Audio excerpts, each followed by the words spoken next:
वाहिगुरू जी का खालसा वाहिगुरू जी की फतेह। अस्सलाम वालेकुम आदाब वर्ज मैं तुहाडी होस्ट नीलम कोट मैं टीवी 84 ਦੇ ਸਾਰੇ ਦਰਸ਼ਕਾਂ ਤੇ ਸਰੋਤਿਆਂ ਨੂੰ ਜੀ ਆਇਆਂ ਕਹਿੰਦੇ ਆ ਪ੍ਰੋਗਰਾਮ ਸੱਚ ਸੱਚ ਵਿੱਚ ਜਿਹੜੇ ਇਸ ਪ੍ਰੋਗਰਾਮ ਨਾਲ ਦੇਸ਼ਾਂ ਵਿਦੇਸ਼ਾਂ ਤੋਂ ਜੁੜ ਚੁੱਕੇ ਨੇ। ਖਾਲਸਾ ਅਫੇਅਰ ਸੈਂਟਰ ਦੇ ਸੰਚਾਲਕ ਡਾਕਟਰ ਅਮਰਜੀਤ ਸਿੰਘ ਜੀ ਸਟੂਡੀਓ 'ਚ ਮੇਰੇ ਨਾਲ ਸ਼ਾਮਲ ਨੇ। ਆਉਣਾ ਨਾਲ ਗੱਲਬਾਤ ਕਰਕੇ ਅੱਜ ਦੇ ਅਹਿਮ ਇਸ਼ੂਜ਼ ਉੱਪਰ ਉਹਨਾਂ ਤੋਂ ਉਹਨਾਂ ਦਾ ਤਬਸਰਾ ਜਾਣਦੇ ਆ।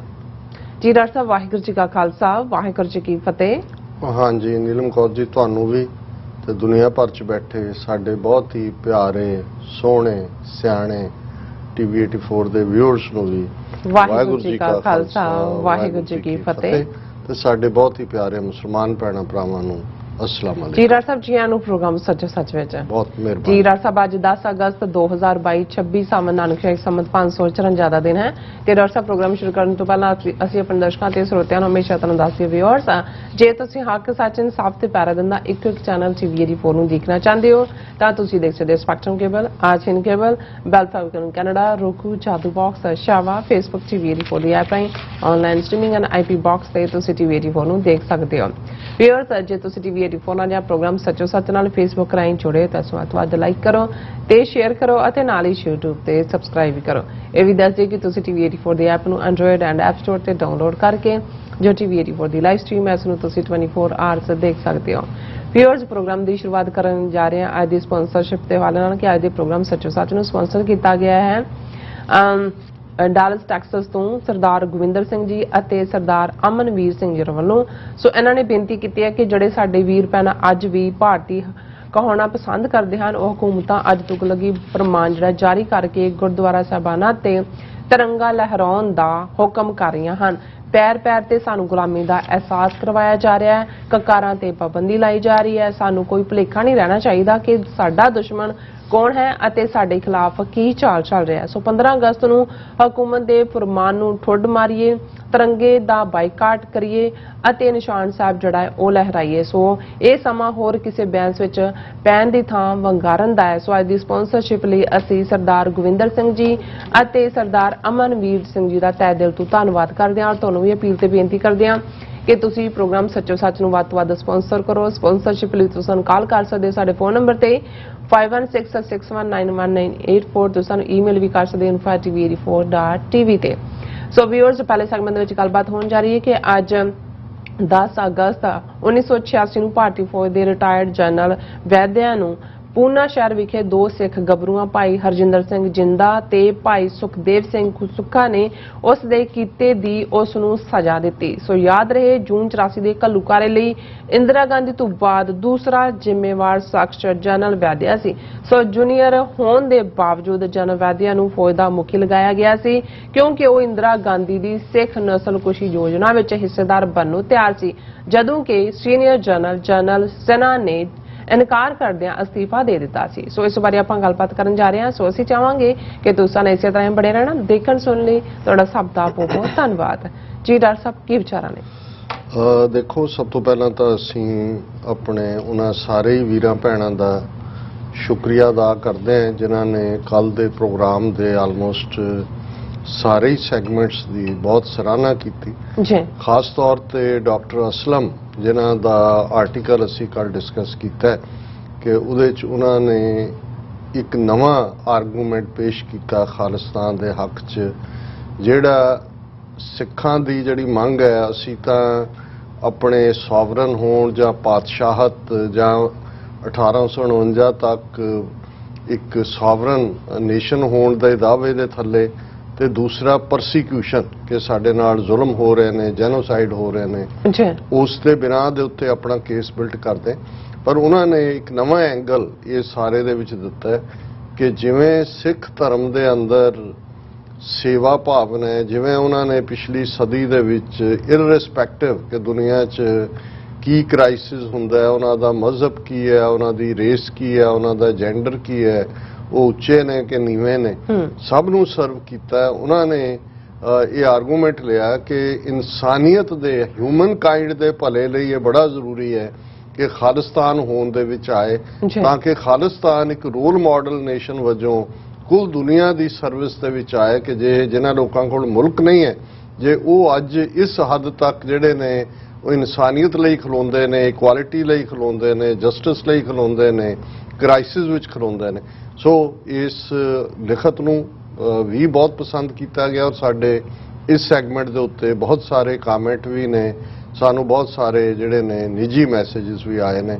ਸੋ ਅਸੀਂ ਉਹਨਾਂ ਸਭ ਦਾ ਸ਼ੁਕਰੀਆ ਅਦਾ ਕਰਦੇ ਹਾਂ। ਡਾਕਟਰ ਅਸਲਮ ਵੀ ਜਿਨ੍ਹਾਂ ਨੇ ਬੜੀ ਬੋਲਡਲੀ ਇੱਕ ਇਨਸਾਨੀ ਪਰਸਪੈਕਟਿਵ ਤੋਂ ਔਰ ਇੱਕ ਉਹ ਮਜ਼ਹਬੀ ਇਨਸਾਨ ਜਿਹੜਾ ਔਰ ਹਰ ਮਜ਼ਹਬ ਦਾ ਜੇ ਕਰਕਸ ਕਹਿਣਾ ਹੋਏ ਉਹ ਤਾਂ ਇਨਸਾਨੀਅਤ ਹੈ। ਜੇ ਕੋਈ ਇਨਸਾਨੀਅਤ ਦੇ ਖਿਲਾਫ ਭੁਗਤ ਕੇ ਉਹ ਸਮਝਦਾ ਹੈ ਕਿ ਵੀ ਉਹ ਆਪਣੇ ਮਜ਼ਹਬ ਦੇ ਕਿਸੇ ਅਸੂਲ ਤੇ ਪਹਿਰਾ ਦੇ ਰਿਹਾ ਤੇ ਫਿਰ ਉਹ ਆਪਣੇ ਆਪ ਨਾਲ ਵੀ ਧੋਖਾ ਕਰ ਰਿਹਾ, ਆਪਣੇ ਮਜ਼ਹਬ ਨਾਲ ਵੀ ਬੇਇਨਸਾਫੀ ਕਰ ਰਿਹਾ। ਸੋ ਅਸੀਂ ਸਮਝਦੇ ਹਾਂ ਕਿ ਇਹ ਬੜਾ ਜ਼ਰੂਰੀ ਹੈ ਕਿ ਇਹ ਆਰਗੂਮੈਂਟ ਵੀ ਸਾਡੇ ਆਉਣ ਵਾਲੇ ਪੀਰੀਅਡ ਦੇ ਵਿੱਚ ਇਸ ਨੂੰ ਅਸੀਂ ਜਿਹੜਾ ਹੈ ਆਪਣੇ ਕੌਜ਼ ਨੂੰ ਨੇੜੇ ਲਿਆਉਣ ਦੇ ਲਈ ਇਸਤੇਮਾਲ ਕਰੀਏ। ਅੱਜ ਦੇ ਪ੍ਰੋਗਰਾਮ ਨੂੰ ਸਪਾਂਸਰ ਕਰਨ ਦੇ ਲਈ ਵੀਰ ਗੋਬਿੰਦਰ ਸਿੰਘ, ਵੀਰ ਅਮਨਵੀਰ ਸਿੰਘ, ਇਹ ਸਾਡੇ ਮਿਸ਼ੀਗਨ ਦੀ ਮਿਸਲ ਦੇ ਦੋ ਜਥੇਦਾਰ ਨੇ ਔਰ ਬੜੀ ਮਿਹਨਤ ਦੇ ਨਾਲ ਇਹ ਜਿੱਥੇ ਆਪ ਕਿਰਤੀ ਗੁਰਸਿੱਖ ਨੇ ਉੱਥੇ ਇਹਨਾਂ ਦਾ ਯਤਨ ਹੈ ਕਿ TV 84 ਜਿਹੜਾ ਪਿਛਲੇ 10 ਸਾਲਾਂ ਤੋਂ ਪੰਥਕ ਝੰਡੇ ਨੂੰ ਬੁਲੰਦ ਰੱਖ ਰਿਹਾ ਹੈ, ਖਾਲਿਸਤਾਨ ਦੀ ਐਡਵੋਕੇਸੀ ਜਿਹੜੀ ਜੋ 24 ਘੰਟੇ ਦੇ ਵਿੱਚ ਦੁਨੀਆ ਭਰ ਦੇ ਵਿੱਚ ਵਾਪਰਦਾ ਹੈ, ਅਸੀਂ ਇਸ 1.5 ਘੰਟੇ ਦੇ ਵਿੱਚ ਉਸ ਦਾ ਸਿੱਖ ਪਰਸਪੈਕਟਿਵ, ਉਸ ਵਿਚਲਾ ਖਾਸ ਤੌਰ ਤੇ ਭਾਰਤੀ ਹਕੂਮਤ ਦਾ ਜ਼ਾਬਰਾਨਾ ਰੋਲ ਉਹ ਸਾਰੇ ਨੂੰ ਵੀ ਐਕਸਪੋਜ਼ ਕਰਦੇ हैं। ਔਰ ਵੈਸੇ ਵੀ ਇਹ ਦੋਨੋਂ ਹੀ ਵੀਰ ਜਿਹੜੇ ਬੇਸ਼ੱਕ ਚਾਚਾ ਭਤੀਜਾ ਦੀ ਜੋੜੀ ਹੈ ਹੁਣ, ਕਿਉਂਕਿ ਉਹਨਾਂ ਨੂੰ ਅਮਨਵੀਰ ਗੋਬਿੰਦਰ ਸਿੰਘ ਉਹਨਾਂ ਨੂੰ ਚਾਚਾ ਜੀ ਕਰਕੇ ਐਡਰੈਸ ਕਰਦੇ, ਔਰ ਵੀਰ ਗੋਬਿੰਦਰ ਸਿੰਘ ਸਾਡੀ ਜਿਹੜੇ ਨੇ ਲਗਾਤਾਰ ਇਹਨਾਂ 3 ਤੋਂ ਜ਼ਿਆਦਾ ਦਹਾਈਆਂ ਦੇ ਸਾਥੀ ਨੇ। ਡਾਕਟਰ ਰਣਜੀਤ ਸਿੰਘ ਦੇ ਬੜੇ ਪਿਆਰੇ ਮਿੱਤਰ, ਸਨੇਹੀ, ਸਾਥੀ ਇੱਥੇ ਨਹੀਂ, ਅਸੀਂ ਤਾਂ ਡਾਕਟਰ ਸਾਹਿਬ ਨੂੰ ਇੱਥੇ ਮਿਲੇ। ਵੀਰ ਗੋਬਿੰਦਰ ਸਿੰਘ ਹੋਰਾਂ ਨਾਲ ਉਹਨਾਂ ਦਾ ਯਾਰਾਨਾ ਜਿਹੜਾ ਹੈ ਉਹ ਜਦੋਂ ਐਗਰੀਕਲਚਰ ਯੂਨੀਵਰਸਿਟੀ ਲੁਧਿਆਣੇ 'ਚ ਸਨ ਔਰ ਡਾਕਟਰ ਬਣੇ ਔਰ ਪੋਸਟਡ ਸੀ ਜਿਹੜਾ ਉਹਨਾਂ ਦਾ ਜ਼ਿਲ੍ਹਾ ਜਲੰਧਰ ਦੇ ਵਿੱਚ, ਮੈਨੂੰ ਉਹਨਾਂ ਦਾ ਭੁੱਲ ਗਿਆ, ਫੁੱਲੜੀ ਵਾਰਡ, ਉੱਥੇ ਡਾਕਟਰ ਸਾਹਿਬ ਦੀ ਪੋਸਟਡ ਸੀ। ਸੋ ਉਸ ਸਾਰੇ ਪੀਰੀਅਡ ਦੇ ਇੱਕ ਦੂਸਰੇ ਦੇ ਸਹਿਯੋਗੀ ਨੇ ਔਰ ਖਾਸ ਤੌਰ ਤੇ ਡਾਕਟਰ ਸਾਹਿਬ ਦੇ ਚੜ੍ਹਾਈ ਕਰਨ ਤੋਂ ਬਾਅਦ ਹਰ ਆਲਮੋਸਟ ਆਲਟਰਨੇਟ ਡੇ ਤੇ ਗੋਬਿੰਦਰ ਸਿੰਘ ਹੋਰਾਂ ਦਾ ਫੋਨ ਹੁੰਦਾ, ਉਹ ਹੌਸਲਾ ਦੇਣ ਲਈ ਹੁੰਦਾ, ਇਹ ਕਹਿਣ ਲਈ ਕਿ ਤੁਸੀਂ ਨਾ ਸਮਝੋ ਕਿ ਡਾਕਟਰ ਸਾਹਿਬ ਚਲੇ ਗਏ, ਅਸੀਂ ਉਹਨਾਂ ਦੀ ਥਾਂ ਤੇ ਖੜੇ ਹਾਂ ਔਰ ਅਸੀਂ ਡਟ ਕੇ ਜਿਹੜਾ TV 84 ਨੂੰ ਜਿਹੜਾ ਉਹ ਹਮਾਇਤ ਕਰਦੇ ਔਰ ਕਰਦੇ ਰਵਾਂਗੇ। ਸੋ ਅਸੀਂ ਇਹਨਾਂ ਦੋਨਾਂ ਵੀਰਾਂ ਦਾ ਸ਼ੁਕਰੀਆ ਅਦਾ ਕਰਦੇ ਹਾਂ। ਟੌਪਿਕ ਵੀ ਜਿਹੜਾ ਜਾਂ ਮੈਸੇਜ ਵੀ ਇਹਨਾਂ ਦੋਨਾਂ ਵੀਰਾਂ ਦਾ ਇਹੀ ਹੈ, ਜਿਹੜੀ ਡਿਬੇਟ ਅਗਸਤ ਦੀ ਬਿਗਨਿੰਗ ਤੋਂ ਚੱਲ ਰਹੀ ਹੈ। ਅਸੀਂ ਵੀ ਰੋਜ਼ਾਨਾ ਸਾਡੇ ਸੈਗਮੈਂਟ ਇਸ ਦੇ ਉੱਤੇ ਹੁੰਦੇ ਨੇ ਔਰ ਜਦੋਂ ਅਸੀਂ ਇਹ 2 ਦਿਨ ਪਹਿਲਾਂ ਕਿਹਾ ਸੀ ਕਿ ਲੀਕ ਖਿੱਚੀ ਗਈ ਹੈ ਕਿ ਇੱਕ ਪਾਸੇ ਤਿਰੰਗਾ ਹੈ ਤੇ ਦੂਸਰੇ ਪਾਸੇ ਖੰਡਾ ਹੈ, ਬਿਲਕੁਲ ਹੁਣ ਜ਼ਾਹਰ ਹੈ ਕਿ ਖੰਡਾ ਕੇਸਰੀ ਨਿਸ਼ਾਨ ਤੇ ਹੈ ਕਿ ਬਸੰਤੀ ਤੇ ਹੈ ਕਿ ਨੀਲੇ ਤੇ ਹੈ, ਪਰ ਜਦੋਂ ਅਸੀਂ ਖੰਡੇ ਦੀ ਗੱਲ ਕਰਦੇ ਹਾਂ ਤੇ ਫਿਰ ਮੀਰੀ ਪੀਰੀ ਦੀ ਗੱਲ ਹੈ। ਪਰ ਅੱਜ ਕੁਦਰਤੀ ਮੈਨੂੰ ਵੀ ਸੁਣਨ ਦਾ ਮੌਕਾ ਬਣਿਆ, ਅਸੀਂ TV 84 ਦੀ ਟੀਮ ਦਾ ਸ਼ੁਕਰੀਆ ਅਦਾ ਕਰਦੇ ਹਾਂ ਕਿ ਅੱਜ ਜਦੋਂ ਜੰਤਰ ਮੰਤਰ ਰੋਡ ਤੇ ਦਿੱਲੀ ਦੇ ਵਿੱਚ ਬੰਦੀ ਸਿੰਘਾਂ ਦੀ ਰਿਹਾਈ ਲਈ ਸ਼੍ਰੋਮਣੀ ਅਕਾਲੀ ਦਲ ਅੰਮ੍ਰਿਤਸਰ ਵੱਲੋਂ ਇੱਕ ਜ਼ੋਰਦਾਰ ਪ੍ਰੋਟੈਸਟ ਕੀਤਾ ਗਿਆ ਔਰ ਉਸ ਨੂੰ ਸਿਮਰਨਜੀਤ ਸਿੰਘ ਮਾਨ ਨੇ ਐਡਰੈਸ ਕੀਤਾ, ਹੋਰ ਵੀ ਬੁਲਾਰੇ ਸਨ, ਉਸ ਨੂੰ TV 84 ਤੇ ਲਾਈਵ ਟੈਲੀਕਾਸਟ ਕੀਤਾ ਗਿਆ। ਔਰ ਮਾਨ ਸਾਹਿਬ ਨੇ ਇੱਕ ਬੜਾ ਅੱਛਾ ਨੁਕਤਾ, ਕਿਉਂਕਿ ਇੱਕ ਦੋ ਐਸੇ ਵੀ ਨੇ ਸੱਜਣ ਜਿਨ੍ਹਾਂ ਨੇ ਇਹ ਕਹਿਣ ਦੀ ਕੋਸ਼ਿਸ਼ ਕੀਤੀ ਆਪਣੇ ਵੀਡੀਓ ਮੈਸੇਜ 'ਚ, ਹਾਲਾਂ ਉਹਨਾਂ ਦੇ ਕੁਝ ਪੈਰੋਕਾਰਾਂ ਨੇ ਸਾਨੂੰ ਕਾਲ ਕਰਕੇ ਕਿਹਾ ਜੀ ਨਹੀਂ ਤੁਸੀਂ ਜਸਟਿਸ ਨਹੀਂ ਕੀਤਾ, ਤੁਸੀਂ ਉਹਨਾਂ ਨੂੰ ਮੈਲਾਈਨ ਕੀਤਾ, ਪਰ ਅਸੀਂ ਕਿਹਾ ਜੀ ਉਹਨਾਂ ਦਾ ਤਾਂ ਜੋ ਮੀਡੀਆ ਰਿਪੋਰਟਿੰਗ ਹੈ ਅਸੀਂ ਤਾਂ ਉਹਦੇ ਤੇ ਹੀ ਕਮੈਂਟ ਕਰਦੇ। ਲੇਕਿਨ ਜਿਹੜਾ ਆਰਗੂਮੈਂਟ ਕੁਝ ਹਲਕਿਆਂ ਵੱਲੋਂ ਦਿੱਤਾ ਗਿਆ ਸੋਸ਼ਲ ਮੀਡੀਆ ਤੇ ਵੀ ਸੀ ਕਿ ਜੀ ਅਸੀਂ ਤਿਰੰਗੇ ਦਾ ਕਿਉਂ ਅਪਮਾਨ ਕਰ ਰਹੇ ਹਾਂ, ਤਿਰੰਗੇ ਦੇ ਅਸੀਂ ਵੀ ਇਸ ਦੇਸ਼ ਨੂੰ ਆਜ਼ਾਦ ਕਰਾਉਣ ਦੇ ਵਿੱਚ ਸਭ ਤੋਂ ਜ਼ਿਆਦਾ ਸਾਡੀਆਂ ਕੁਰਬਾਨੀਆਂ ਨੇ ਔਰ ਤਿਰੰਗੇ ਦੇ ਵਿੱਚ ਜਿਹੜਾ ਰੰਗ ਹੈ, ਭਗਵਾ ਰੰਗ ਜਿਹੜਾ ਹੈ ਉਹ ਸਾਡਾ ਹੈ, ਸਿੱਖੀ ਦਾ, ਉਹਨੂੰ ਹਾਲਾਂ ਕੇਸਰੀ ਕਹਿੰਦੇ ਨੇ ਕਿ ਜੀ ਸਾਡਾ ਹੈ ਔਰ ਇਹ ਹਰਾ ਮੁਸਲਮਾਨਾਂ ਦਾ ਹੈ ਔਰ ਚਿੱਟਾ ਜਿਹੜਾ ਹੈ ਉਹ ਬੋਧੀਆਂ ਜੈਨੀਆਂ ਦਾ। ਇਹ ਅਕਸਰ ਔਰ ਇਹਦੇ 'ਚ ਮੈਂ ਹੁਣ ਜਾਵਾਂਗਾ ਨਹੀਂ, ਇਹ ਇੱਕ ਫੈਕਟ ਹੈ ਕਿ ਜਦੋਂ 1920 ਦੇ ਵਿੱਚ ਇਹ ਡਿਬੇਟ ਚੱਲ ਰਹੀ ਸੀ ਕਿ ਜਿਹੜਾ ਔਰ ਇਹ ਕਾਂਗਰਸ ਦਾ ਝੰਡਾ ਸੀ, ਪਹਿਲਾਂ ਇਸ ਗੱਲ ਦਾ ਧਿਆਨ ਰਹੇ ਕਿ ਜਿਹੜਾ ਇਹ ਜਿਹਨੂੰ ਕੇਸਰੀ ਔਰ ਹਰਾ ਔਰ ਚਿੱਟਾ ਤੇ ਵਿਚਕਾਰ ਅੱਜ ਉਸ ਦੇ ਵਿੱਚ ਅਸ਼ੋਕ ਚੱਕਰ ਹੈ ਨੈਸ਼ਨਲ ਫਲੈਗ 'ਚ। ਇਸ ਦੇ ਵਿੱਚ ਗਾਂਧੀ ਚਰਖਾ ਹੁੰਦਾ ਸੀ ਔਰ ਕਾਂਗਰਸ ਦਾ ਝੰਡਾ ਸੀ ਸਭ ਤੋਂ ਪਹਿਲਾਂ। ਔਰ ਉਸ ਵੇਲੇ ਡਿਬੇਟ ਚੱਲ ਰਹੀ ਸੀ ਕਿ ਜੀ ਕਿਹੜਾ ਰੰਗ ਹੋਏ, ਕਿਵੇਂ ਮਜ਼ਹਬਾਂ ਨੂੰ ਕੀਤਾ ਜਾਏ, ਕਿਵੇਂ ਕੀਤਾ ਜਾਏ। ਲੇਕਿਨ ਇਸ ਗੱਲ ਦਾ ਧਿਆਨ ਰਹੇ ਉਦੋਂ ਵੀ ਮੋਤੀ ਲਾਲ ਨਹਿਰੂ ਦੀ ਕਮਾਂਡ ਥੱਲੇ ਜਿਹੜੀ ਕਮੇਟੀ ਬਣੀ ਸੀ ਔਰ ਈਵਨ ਕਨਸਟੀਟਿਊਸ਼ਨ ਕੀ ਬਣੇਗਾ ਉਸ 'ਚ ਵੀ ਸਿੱਖਾਂ ਨੂੰ ਇਗਨੋਰ ਕੀਤਾ ਗਿਆ ਸੀ ਔਰ ਝੰਡੇ ਦੇ ਮਾਮਲੇ 'ਚ ਵੀ ਜਿਹੜਾ ਉਹ ਬਿਲਕੁਲ ਇਗਨੋਰ ਕੀਤਾ ਗਿਆ ਸੀ। ਔਰ ਬਾਬਾ ਖੜਕ ਸਿੰਘ ਉਸ ਪੀਰੀਅਡ ਦੇ ਵਿੱਚ ਜਿਹੜੇ ਸਿੱਖਾਂ ਦੇ ਲੀਡਰ ਸੀ, ਬਾਅਦ 'ਚ ਹਾਲਾਂਕਿ ਉਹਨਾਂ ਨੇ ਸਵਿਚ ਓਵਰ ਕਰਕੇ ਕਾਂਗਰਸ ਚਲੇ ਗਏ 47 ਤੋਂ ਬਾਅਦ। ਔਰ ਅੱਜ ਵੀ ਜਦੋਂ ਉਹ ਨਹਿਰੂ ਉਹਨਾਂ ਨੂੰ 47 ਤੋਂ ਬਾਅਦ ਉਹਨਾਂ ਦੇ ਘਰ ਵੀ ਮਿਲਣ ਜਾਂਦਾ ਹੁੰਦਾ ਸੀ। ਔਰ ਜਿਹੜੀ ਬੰਗਲਾ ਸਾਹਿਬ ਦੇ ਨੇੜੇ ਇੱਕ ਸੜਕ ਵੀ ਹੈ ਜਿਸ ਦਾ ਨਾਮ ਬਾਬਾ ਖੜਕ ਸਿੰਘ ਮਾਰਗ ਹੈ। ਪਰ ਇਹ ਠੀਕ ਹੈ ਬਾਅਦ ਦੇ ਜ਼ਿੰਦਗੀ ਦੇ ਵਿੱਚ ਕੌਣ ਕੀ ਗਲਤੀ ਕਰਦਾ ਹੈ ਜਾਂ ਕਿੱਧਰ ਨੂੰ ਜਾਂਦਾ ਹੈ, ਪਰ ਇੱਕ ਸਟੇਜ ਤੇ ਬਾਬਾ ਖੜਕ ਸਿੰਘ ਉਹ ਸ਼ਖਸੀਅਤ ਸੀ ਜਿਨ੍ਹਾਂ ਨੂੰ ਖਾਲਸਾ ਪੰਥ ਦੇ ਬੇਤਾਜ ਬਾਦਸ਼ਾਹ ਕਿਹਾ ਜਾਂਦਾ ਸੀ।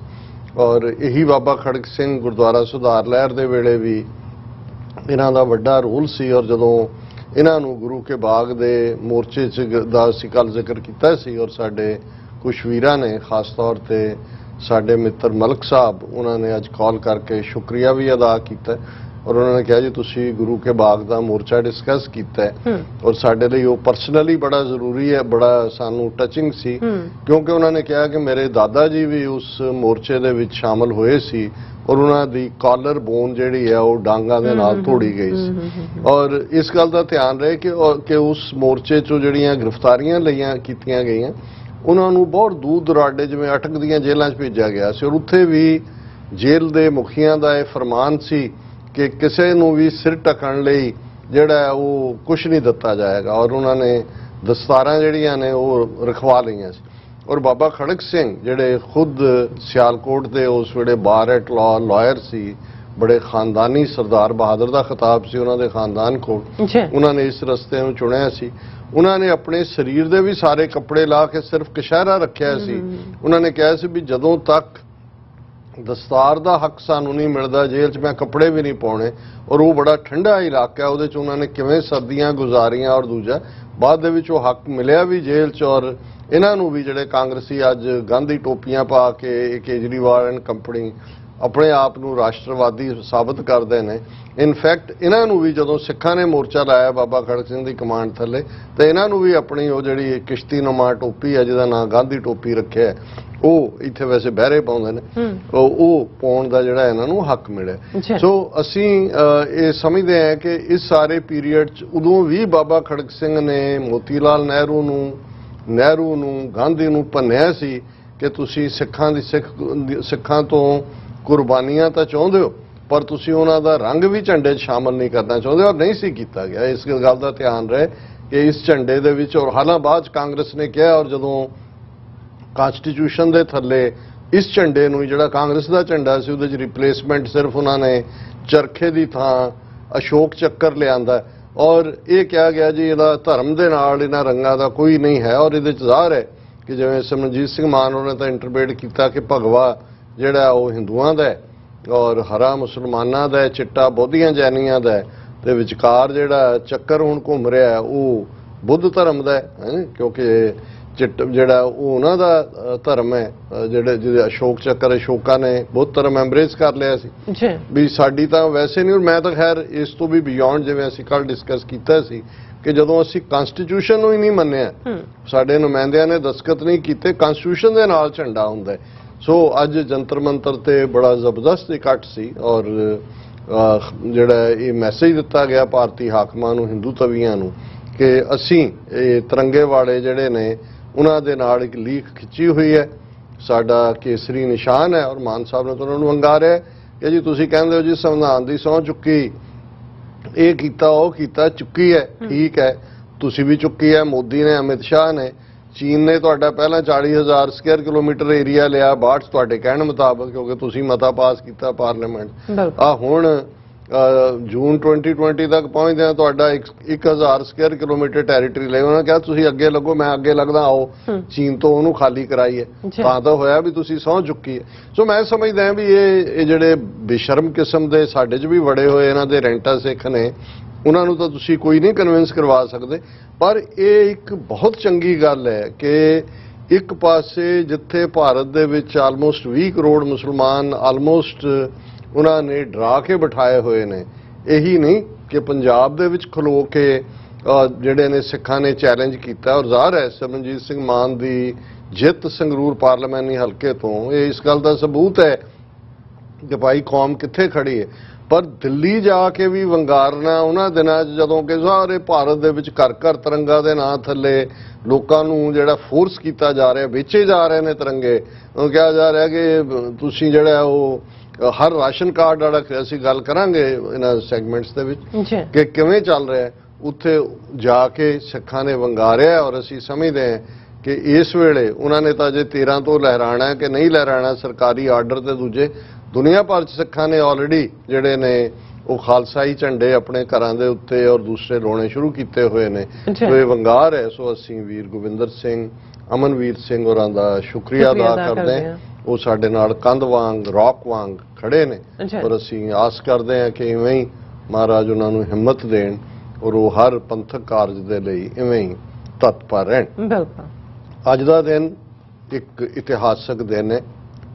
10 ਅਗਸਤ 1986 ਦਾ ਉਹ ਦਿਨ ਸੀ ਜਿਸ ਦਿਨ ਖਾਲਸਾ ਪੰਥ ਦੇ ਦੋ ਬਹਾਦਰ ਸਪੁੱਤਰਾਂ ਭਾਈ ਹਰਜਿੰਦਰ ਸਿੰਘ ਜਿੰਦਾ ਭਾਈ ਸੁਖਦੇਵ ਸਿੰਘ ਸੁੱਖਾ ਨੇ ਮਹਾਰਾਸ਼ਟਰ ਦੇ ਪੂਨਾ ਸ਼ਹਿਰ ਵਿੱਚ ਜਾ ਕੇ ਉਸ ਜਨਰਲ ਵੈਦਿਆ ਨੂੰ ਸਜ਼ਾ ਯਾਫਤਾ ਕੀਤਾ ਸੀ ਜਿਹੜਾ ਜਨਰਲ ਵੈਦਿਆ ਜੂਨ 84 ਦੇ ਘੱਲੂਘਾਰੇ ਲਈ ਜਿਹੜਾ ਘੱਲੂਘਾਰਾ ਆਫੀਸ਼ੀਅਲੀ ਫੌਜ ਦੇ ਉਸ ਹਮਲੇ ਨਾਲ 1 ਜੂਨ ਤੋਂ ਜਿਹਦੀ ਸ਼ੁਰੂਆਤ ਹੁੰਦੀ ਹੈ ਔਰ 10 ਜੂਨ ਨੂੰ ਉਹਨਾਂ ਨੇ ਆਫੀਸ਼ੀਅਲੀ ਮਿਲਟਰੀ ਨੇ ਆਪਰੇਸ਼ਨ ਓਵਰ ਦੇ ਨਾਂ ਥੱਲੇ ਖਤਮ ਕੀਤਾ ਉਹ ਵਰਤਾਇਆ ਸੀ ਔਰ ਇੱਕ ਬਹੁਤ ਵੱਡਾ ਕਾਰਨਾਮਾ ਸੀ। ਔਰ ਇਸ ਗੱਲ ਦਾ ਧਿਆਨ ਰਹੇ ਕਿ ਬੇਸ਼ੱਕ ਅਸੀਂ ਬੇਲੋੜੀ ਹਿੰਸਾ ਦੇ ਹੱਕ ਵਿੱਚ ਨਹੀਂ ਹੈ, ਕਦੇ ਵੀ ਅਸੀਂ ਕੋਈ ਵੀ ਖੂਨ ਖਰਾਬਾ ਕਿਸੇ ਵੀ ਧਿਰ ਵੱਲੋਂ ਕਿਤੇ ਵੀ ਹੋਏ ਬੇਲੋੜਾ ਉਸ ਦੀ ਮੁਖਾਲਫਤ ਕਰਦੇ ਹਾਂ।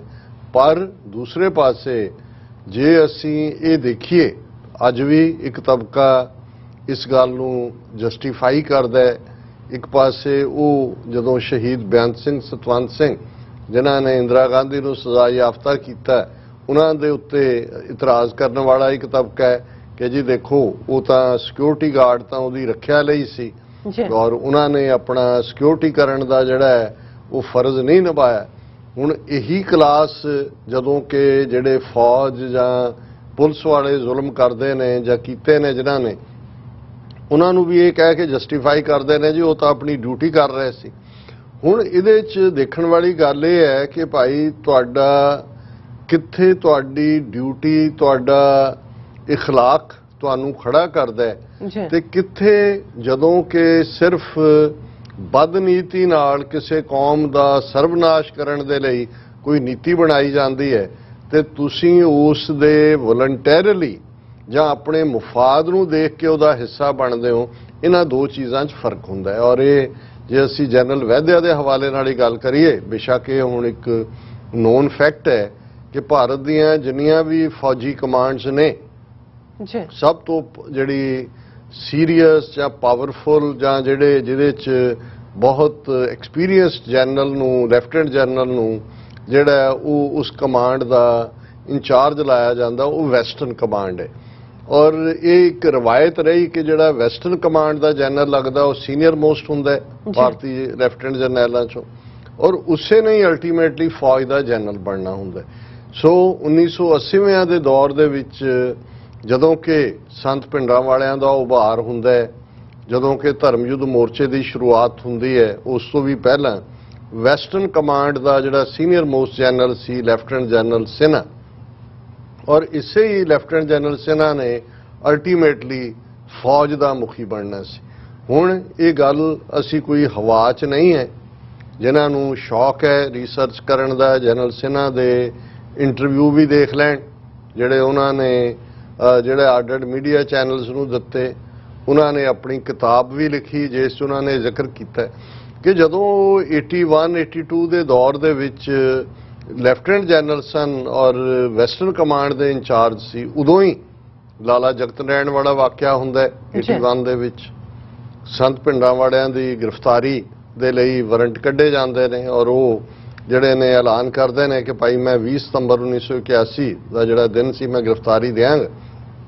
ਹੁਣ ਲੈਫਟੀਨੈਂਟ ਜਨਰਲ ਸਿਨਹਾ ਕਹਿੰਦਾ ਕਿ ਉਸ ਤੋਂ ਪਹਿਲਾਂ ਦਰਬਾਰਾ ਸਿੰਘ ਪੰਜਾਬ ਦਾ ਮੁੱਖ ਮੰਤਰੀ ਹੈ, ਉਸ ਦੇ ਚੀਫ ਸੈਕਟਰੀ ਵੱਲੋਂ ਮੈਨੂੰ ਕਾਲ ਆਉਂਦੀ ਹੈ ਕਿ ਜੀ ਸਾਨੂੰ ਟੈਂਕ ਚਾਹੀਦੇ ਨੇ, ਕਿਉਂਕਿ ਜ਼ਾਹਰ ਹੈ ਟੈਂਕ ਤਾਂ ਫੌਜ ਕੋਲ ਹੁੰਦੇ ਨੇ।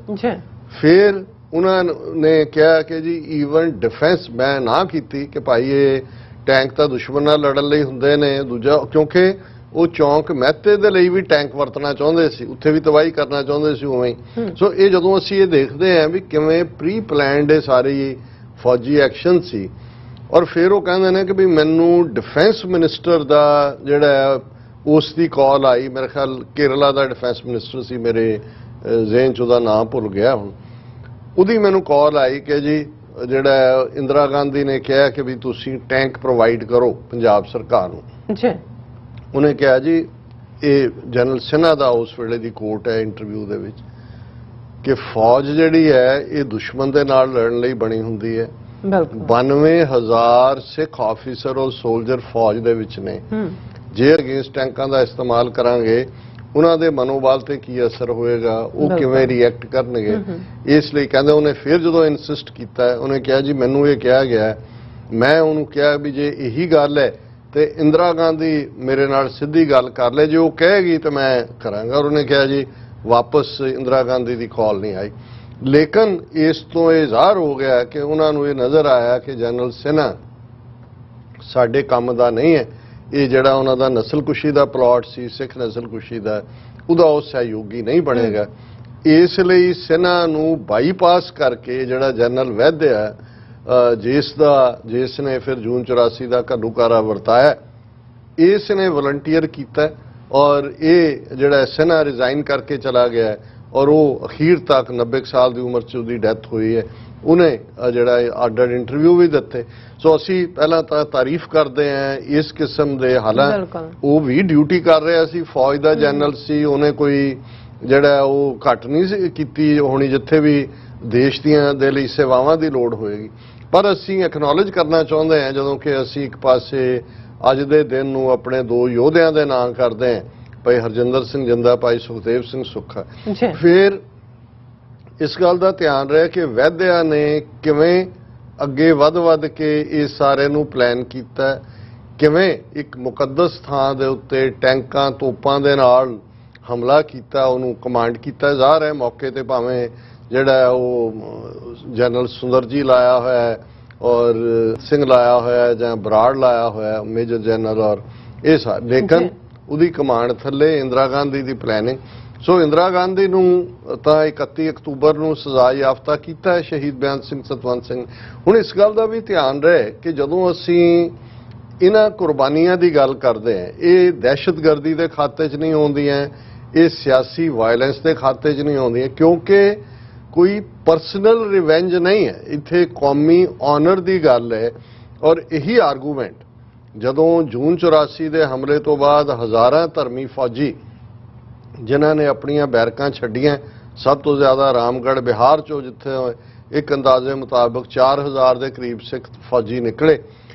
ਇਸ ਤੋਂ ਇਲਾਵਾ ਭਾਰਤ ਭਰ 'ਚੋਂ ਕਿਤੇ ਵੀ, ਔਰ ਅੱਜ ਹੀ ਜਦੋਂ ਮੈਂ ਇਹ ਜਨਰਲ ਵੈਦਿਆ ਦੇ ਇਸ਼ੂ ਤੇ ਰਿਸਰਚ ਕਰ ਰਿਹਾ ਸੀ ਕਿ ਜਦੋਂ ਜਨਰਲ ਵੈਦਿਆ ਦੇ ਮਾਰੇ ਜਾਣ ਦੀ ਖਬਰ ਆਉਂਦੀ ਹੈ ਤੇ ਪਹਿਲਾ ਸਸਪੀਸ਼ਨ CBI, ਸੈਂਟਰਲ ਏਜੰਸੀਆਂ ਦੂਜੀਆਂ ਤੀਜੀਆਂ ਨੂੰ ਸੀ ਕਿ ਪੂਨੇ 'ਚੋਂ 120, ਪੂਨੇ 'ਚ ਵੀ ਆਰਮੀ ਕੰਟੋਨਮੈਂਟ ਹੈ, ਕਿ 120 ਸਿੱਖ ਫੌਜੀ ਜਿਹੜੇ ਨੇ ਉਹ ਭਗੌੜੇ ਹੋਏ ਸੀ ਜੂਨ 84 ਦੇ ਹਮਲੇ ਵੇਲੇ ਛੱਡ ਕੇ। ਤੇ ਉਹਨਾਂ ਨੇ ਕਿਹਾ ਵੀ ਜਿੱਥੇ ਉਹ ਘਰ ਬਣਾ ਰਿਹਾ ਸੀ ਜਾਂ ਜਿੱਥੋਂ ਨਿਕਲਿਆ ਜਾਂ ਜਿਹੜੀ ਰੇਕੀ ਦੇ ਨਾਲ ਉਹਨੂੰ ਪਬਲਿਕਲੀ ਤਾਂ ਪਬਲਿਕ ਰੋਡ ਦੇ ਉੱਤੇ ਮਾਰਿਆ, ਉਹਨਾਂ ਨੇ ਘਰ ਦੇ ਵਿੱਚ ਨਹੀਂ ਕੀਤਾ ਹੈ।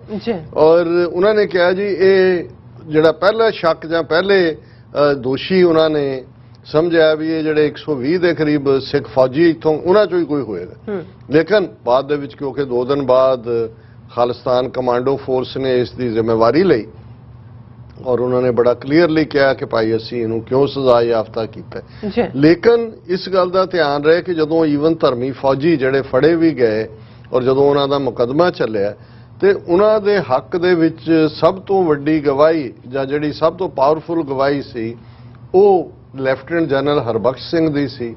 ਉਹੀ ਲੈਫਟੀਨੈਂਟ ਜਨਰਲ ਹਰਬਖਸ਼ ਸਿੰਘ ਜਿਹੜਾ 1965 ਦੀ ਜੰਗ ਵੇਲੇ ਵੈਸਟਰਨ ਕਮਾਂਡ ਦਾ ਚੀਫ ਸੀ, ਜਿਨੇ ਜਿਹੜੀ ਪੈਟਰਨ ਟੈਂਕਾਂ ਦੀ ਲੜਾਈ ਔਰ ਕਿਵੇਂ ਉਸਨੇ ਜਿਹੜਾ ਉਹ ਸਿੱਖ ਆਨਰ ਨੂੰ ਔਰ ਦਰਬਾਰ ਸਾਹਿਬ ਔਰ ਦੂਜੇ ਨੂੰ ਸੇਫ ਕੀਤਾ ਹੈ, ਇੱਕ ਵਾਕਿਆ ਆਪਣੇ ਆਪ ਦੇ ਵਿੱਚ ਇੱਕ ਇਤਿਹਾਸ ਹੈ।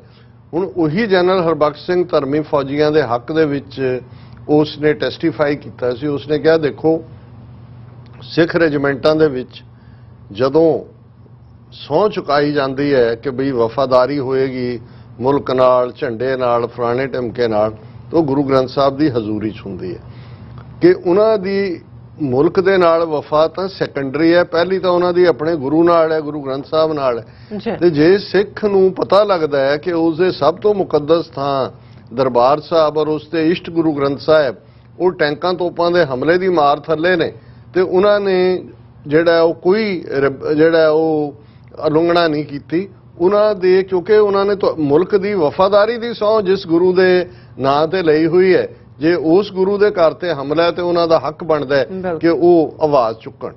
ਔਰ ਇਹੀ ਗੱਲ ਅਸੀਂ ਸ਼ਹੀਦ ਬੇਅੰਤ ਸਿੰਘ ਸਤਵੰਤ ਸਿੰਘ ਦੇ ਕੇਸ ਦੇ ਵਿੱਚ ਸਮਝਦੇ ਹਾਂ ਕਿ ਉਹਨਾਂ ਦਾ ਕੋਈ ਇੰਦਰਾ ਗਾਂਧੀ ਨਾਲ ਕੋਈ ਜ਼ਮੀਨ ਦਾ ਰੌਲਾ ਨਹੀਂ ਸੀ, ਕੋਈ ਵੱਟ ਬੰਨੇ ਦਾ ਰੌਲਾ ਨਹੀਂ ਸੀ, ਕੋਈ ਜਾਇਦਾਦ ਦਾ ਰੌਲਾ ਨਹੀਂ ਸੀ। ਇੱਕ ਪਰਿਵਾਰ ਵਾਲਾ ਬੱਚੇ ਨੇ ਉਸਦੇ ਇੱਕ ਮੰਗਿਆ ਹੋਇਆ, ਉਹਦੀ ਮੰਗੇਤਰ ਹੈ, ਉਹਦੀ ਜ਼ਿੰਦਗੀ ਹੈ।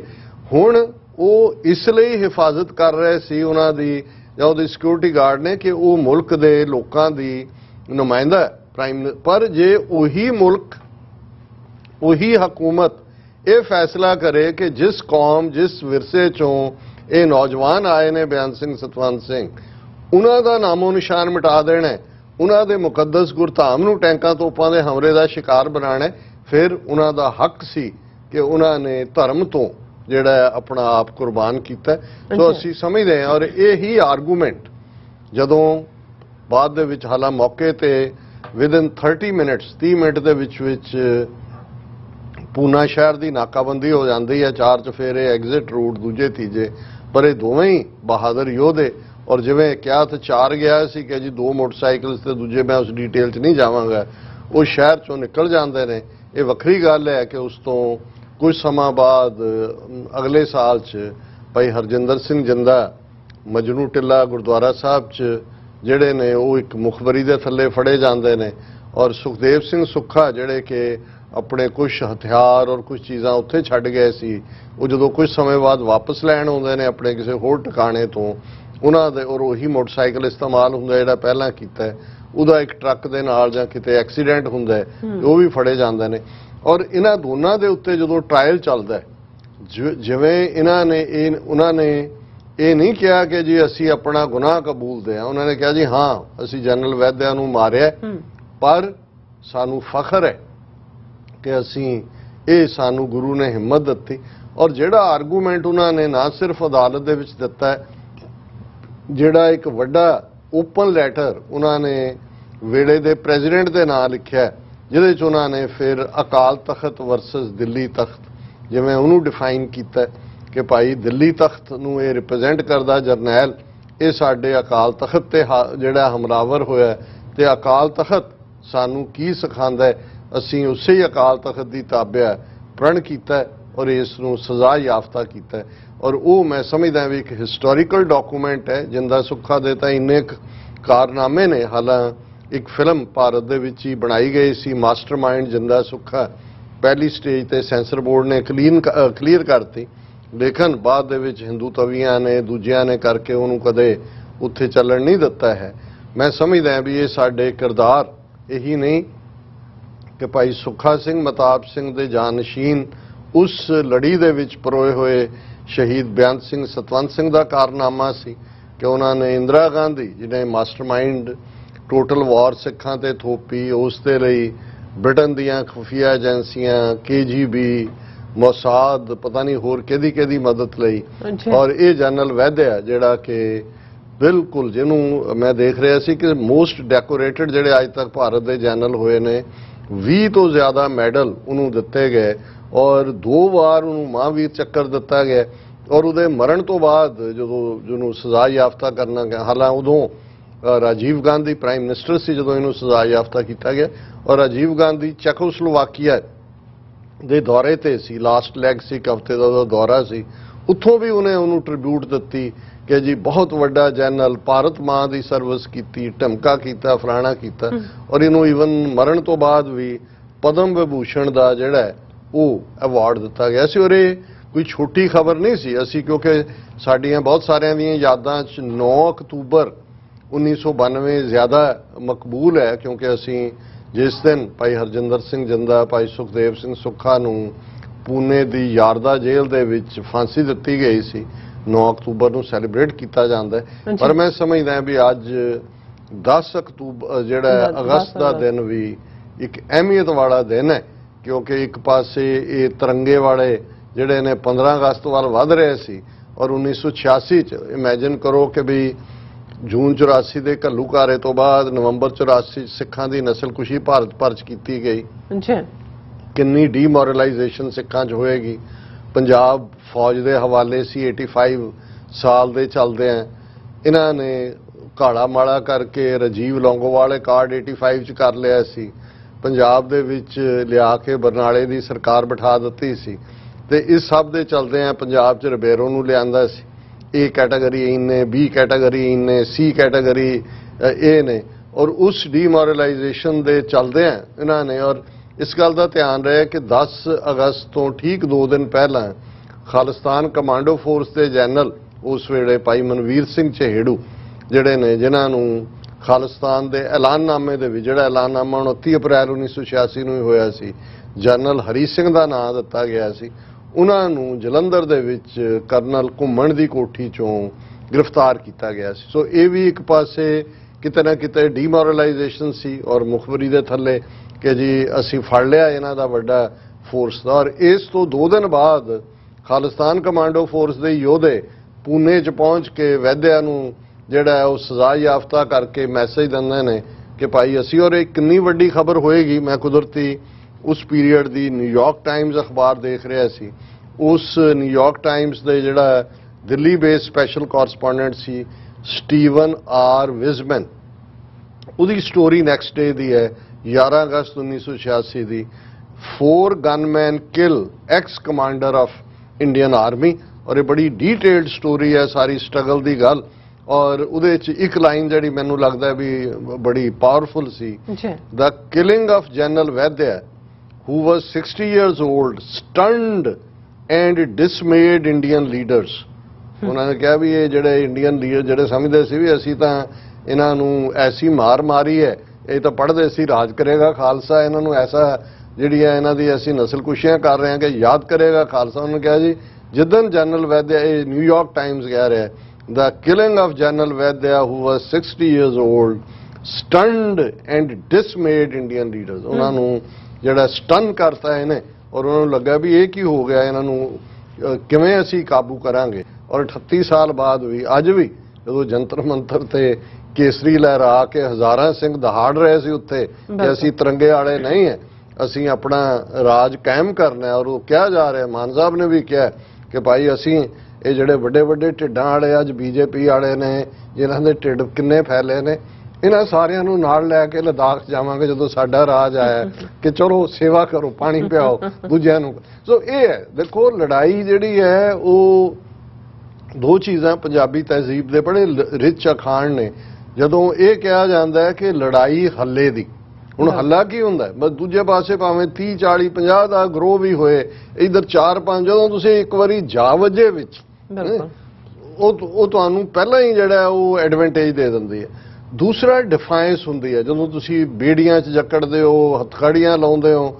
ਹੁਣ ਇਹਨਾਂ ਨੂੰ ਸਮਝ ਨਹੀਂ ਆਉਂਦੀ ਕਿ ਇਹ ਜਿਹੜੀ ਸਪਿਰਿਟ ਜਨਰਲ ਜਿਹੜੇ ਸਾਡੇ ਨੇ, ਜਦੋਂ ਅਸੀਂ ਅੱਜ ਦੇ ਮੌਜੂਦਾ ਅਕਾਲ ਤਖਤ ਦੇ ਜਥੇਦਾਰ ਹਵਾਰਾ ਦੀ ਗੱਲ ਕਰਦੇ ਹਾਂ ਕਿ ਵੀ ਬੇੜੀਆਂ 'ਚ ਨੇ, ਹੱਥਕੜੀਆਂ 'ਚ ਨੇ, ਖਾਲਿਸਤਾਨ ਜ਼ਿੰਦਾਬਾਦ ਅੰਦਰ ਵੀ ਜਿਹੜਾ ਉਹ ਪੂਰਾ ਇੱਕ ਰਾਜ ਕਾਇਮ ਕੀਤਾ ਹੋਇਆ। ਔਰ ਕਦੇ ਤੁਸੀਂ ਜਿੰਦੇ ਸੁੱਖੇ ਦੀਆਂ ਚਿੱਠੀਆਂ ਪੜ੍ਹੋ ਪੂਨਾ ਜੇਲ੍ਹ 'ਚੋਂ ਉਹਨਾਂ ਦੇ ਵੱਡੇ ਵੱਡੇ ਆਈਜੀ ਤੋਂ ਲੈ ਕੇ ਜੇਲਰਾਂ ਤੱਕ ਆ ਕੇ ਹੱਥ ਬੰਨ ਕੇ ਖਲੋਤੇ ਹੁੰਦੇ ਸੀ, ਇਹ ਸੁੱਖਾ भाई, ਇਹ ਜਿੰਦਾ भाई, जेल से मत जाना, हमारे छोटे छोटे बच्चे हैं। उन्होंने वो कहते हाँ हुण असीं नहीं, वैसे जो चाहिए असीं जा सकते हैं। सो वो उन्हां दे अगे हथ बन के ये गैरत अणख हुंदी है। एक पासे वो ने जिन्हां नूं हुणे RSS सारा करदा, सावरकर वर्गे और दूजे जिहड़े हिंदुत्व दा प्यो जिहनूं कहंदे ने, 3 वार अंग्रेज़ां तो माफी मंग के काले पानी चों निकल के आए, किवें तरले कीते। सो ये जदों तक एक सिख भी इस प्लैनेट ते जिउंदा है, बाबा बोता सिंह, बाबा गरजा सिंह की ने, बयान सिंह सतवंत सिंह की ने, जंदा सुखा की ने, ये वही कंटिन्यूटी है।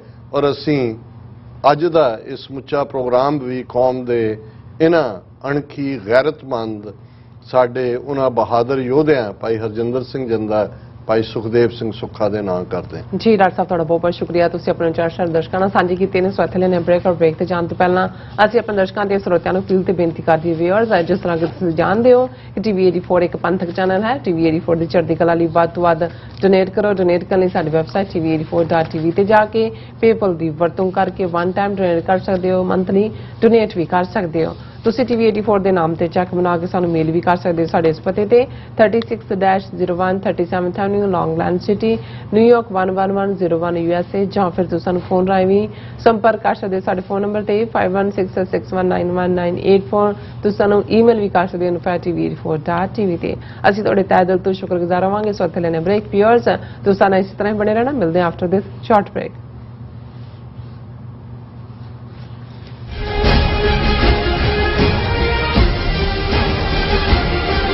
ਵਾਹਿਗੁਰੂ ਜੀ ਕਾ ਖਾਲਸਾ, ਵਾਹਿਗੁਰੂ ਜੀ ਕੀ ਫਤਿਹ। ਸਮੁੱਚੀਆਂ ਨਾਰਥ ਈਸਟ ਕੋਸਟ ਦੀਆਂ ਸਿੱਖ ਸੰਗਤਾਂ ਅੱਗੇ ਬੇਨਤੀ ਕੀਤੀ ਜਾਂਦੀ ਆ, ਅੱਜ Gurdwara Sahib Sikh culture society Richmond Hill New York ਤੋਂ, ਕਿ ਆਉਣ ਵਾਲੀ 13 ਅਗਸਤ ਨੂੰ ਸਵੇਰੇ 11 ਵਜੇ ਤੋਂ ਲੈ ਕੇ 2 ਵਜੇ ਤੱਕ ਯੂਨਾਈਟਿਡ ਨੇਸ਼ਨ ਨਿਊਯਾਰਕ ਜਿਹੜਾ ਸਥਿਤ UNO ਹੈੱਡਕੁਆਰਟਰ ਦੇ ਅੱਗੇ ਸਮੂਹ ਬੰਦੀ ਸਿੰਘਾਂ ਦੇ ਹੱਕ ਦੇ ਵਿੱਚ ਅਸੀਂ ਰਲ ਕੇ ਸਮੂਹ ਗੁਰਦੁਆਰਾ ਪ੍ਰਬੰਧਕ ਕਮੇਟੀਆਂ, ਸਿੱਖ ਜਥੇਬੰਦੀਆਂ, ਸਿੱਖ ਸੰਗਤਾਂ ਰਲ ਕੇ ਪ੍ਰੋਟੈਸਟ ਕਰਨਗੀਆਂ, ਕਿਉਂਕਿ ਸਾਡੀ ਕੌਮ ਦੇ ਹੀਰੋ ਰੋਲ ਮਾਡਲ ਮਾਵਾਂ ਦੇ ਪੁੱਤ 25-25 26-26 ਸਾਲਾਂ ਦੀ ਜੋ ਕੈਦ ਕਾਲ ਕੋਠਰੀਆਂ ਭਾਰਤ ਦੀਆਂ ਅਲੱਗ-ਅਲੱਗ ਸਟੇਟਾਂ ਦੇ ਵਿੱਚ ਉਹ ਗੁਜ਼ਾਰ ਚੁੱਕੇ ਹਨ। ਭਾਰਤੀ ਕਾਨੂੰਨ ਦੇ ਤਹਿਤ ਜੋ ਸਜ਼ਾਵਾਂ ਪੂਰੀਆਂ ਕਰ ਚੁੱਕੇ ਹਨ, ਹਲੇ ਵੀ ਭਾਰਤੀ ਹਕੂਮਤ ਉਹਨਾਂ ਨੂੰ ਰਿਹਾ ਨਹੀਂ ਕਰ ਰਹੀ। ਉਹਨਾਂ ਮਾਵਾਂ ਦੇ ਪੁੱਤਾਂ ਵਾਸਤੇ ਹਾਂ ਦਾ ਨਾਰਾ ਮਾਰ ਲਈ ਸਾਡੀ ਕੌਮ ਦੇ ਜੋ ਰੋਲ ਮਾਡਲ ਹੀਰੋ ਜੋ ਕਾਲ ਕੋਠਰੀਆਂ ਦੇ ਵਿੱਚ ਭਾਰਤ ਵਿੱਚ ਸਥਿਤ ਬੰਦ ਪਏ ਹਨ, ਉਹਨਾਂ ਨੂੰ ਰਿਹਾ ਕਰਾਉਣ ਵਾਸਤੇ ਸਤਿਗੁਰਾਂ ਦੇ ਅੱਗੇ ਅਰਦਾਸ ਕਰਕੇ ਆਓ ਆਪਾਂ ਰਲ ਕੇ UN ਦੇ ਅੱਗੇ 13 ਤਰੀਕ ਦਿਨ ਸ਼ਨੀਚਰਵਾਰ ਨੂੰ ਸਵੇਰੇ 11 ਵਜੇ ਰਲ ਮਿਲ ਕੇ ਪਰਿਵਾਰਾਂ ਸਮੇਤ ਅਸੀਂ ਉੱਥੇ ਜੁੜੀਏ ਤਾਂ ਕਿ ਆਪਣੇ ਬੰਦੀ ਸਿੰਘਾਂ ਨੂੰ ਰਿਹਾ ਕਰਾ ਸਕੀਏ। ਇਹ ਬੇਨਤੀ ਪ੍ਰਵਾਨ ਕਰਿਓ ਜੀ। ਵਾਹਿਗੁਰੂ ਜੀ ਕਾ ਖਾਲਸਾ, ਵਾਹਿਗੁਰੂ ਜੀ ਕੀ ਫਤਿਹ।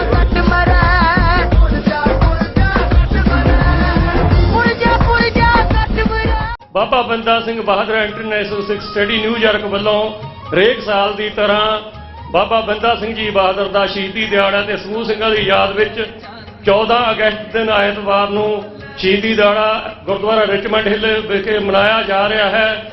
ਭੋਗ ਦੀ ਸਮਾਪਤੀ ਤੋਂ ਬਾਅਦ ਰਾਗੀ ਢਾਡੀ ਕਥਾਵਾਚਕ ਕੀਰਤਨੀ ਜਥੇ ਹਾਜ਼ਰੀਆਂ ਭਰਨਗੇ। ਅਚੇਚੇ ਤੌਰ ਤੇ ਜਥੇਬੰਦੀ ਵੱਲੋਂ ਉਪਰਾਲਾ ਕੀਤਾ ਗਿਆ ਹੈ। Doctor Sukhpreet Singh ji ਉਦਕ, Harinder Singh ji Texas, doctor Amarjit Singh ji Guru Nanak ਦੀ ਵਿਚਾਰਧਾਰਾ ਨਾਲ ਆਪਾਂ ਨੇ ਕਿੱਦਾਂ ਅਗਾਹ ਰਾਜਪਾਲ ਪ੍ਰਾਪਤ ਕਰਨਾ ਉਸ ਸੰਬੰਧੀ ਚਾਨਣਾ ਪਾਉਣਗੇ। 14 ਅਗਸਤ ਦਿਨ ਐਤਵਾਰ ਨੂੰ ਹਮ ਵਾਕਿਆ ਗੁਰਦੁਆਰਾ ਸਾਹਿਬ ਪਹੁੰਚ ਕੇ ਗੁਰੂ ਸਾਹਿਬ ਦੀਆਂ ਖੁਸ਼ੀਆਂ ਪ੍ਰਾਪਤ ਕਰੋ ਜੀ। ਵਾਹਿਗੁਰੂ ਜੀ ਕਾ ਖਾਲਸਾ, ਵਾਹਿਗੁਰੂ ਜੀ ਕੀ ਫਤਿਹ।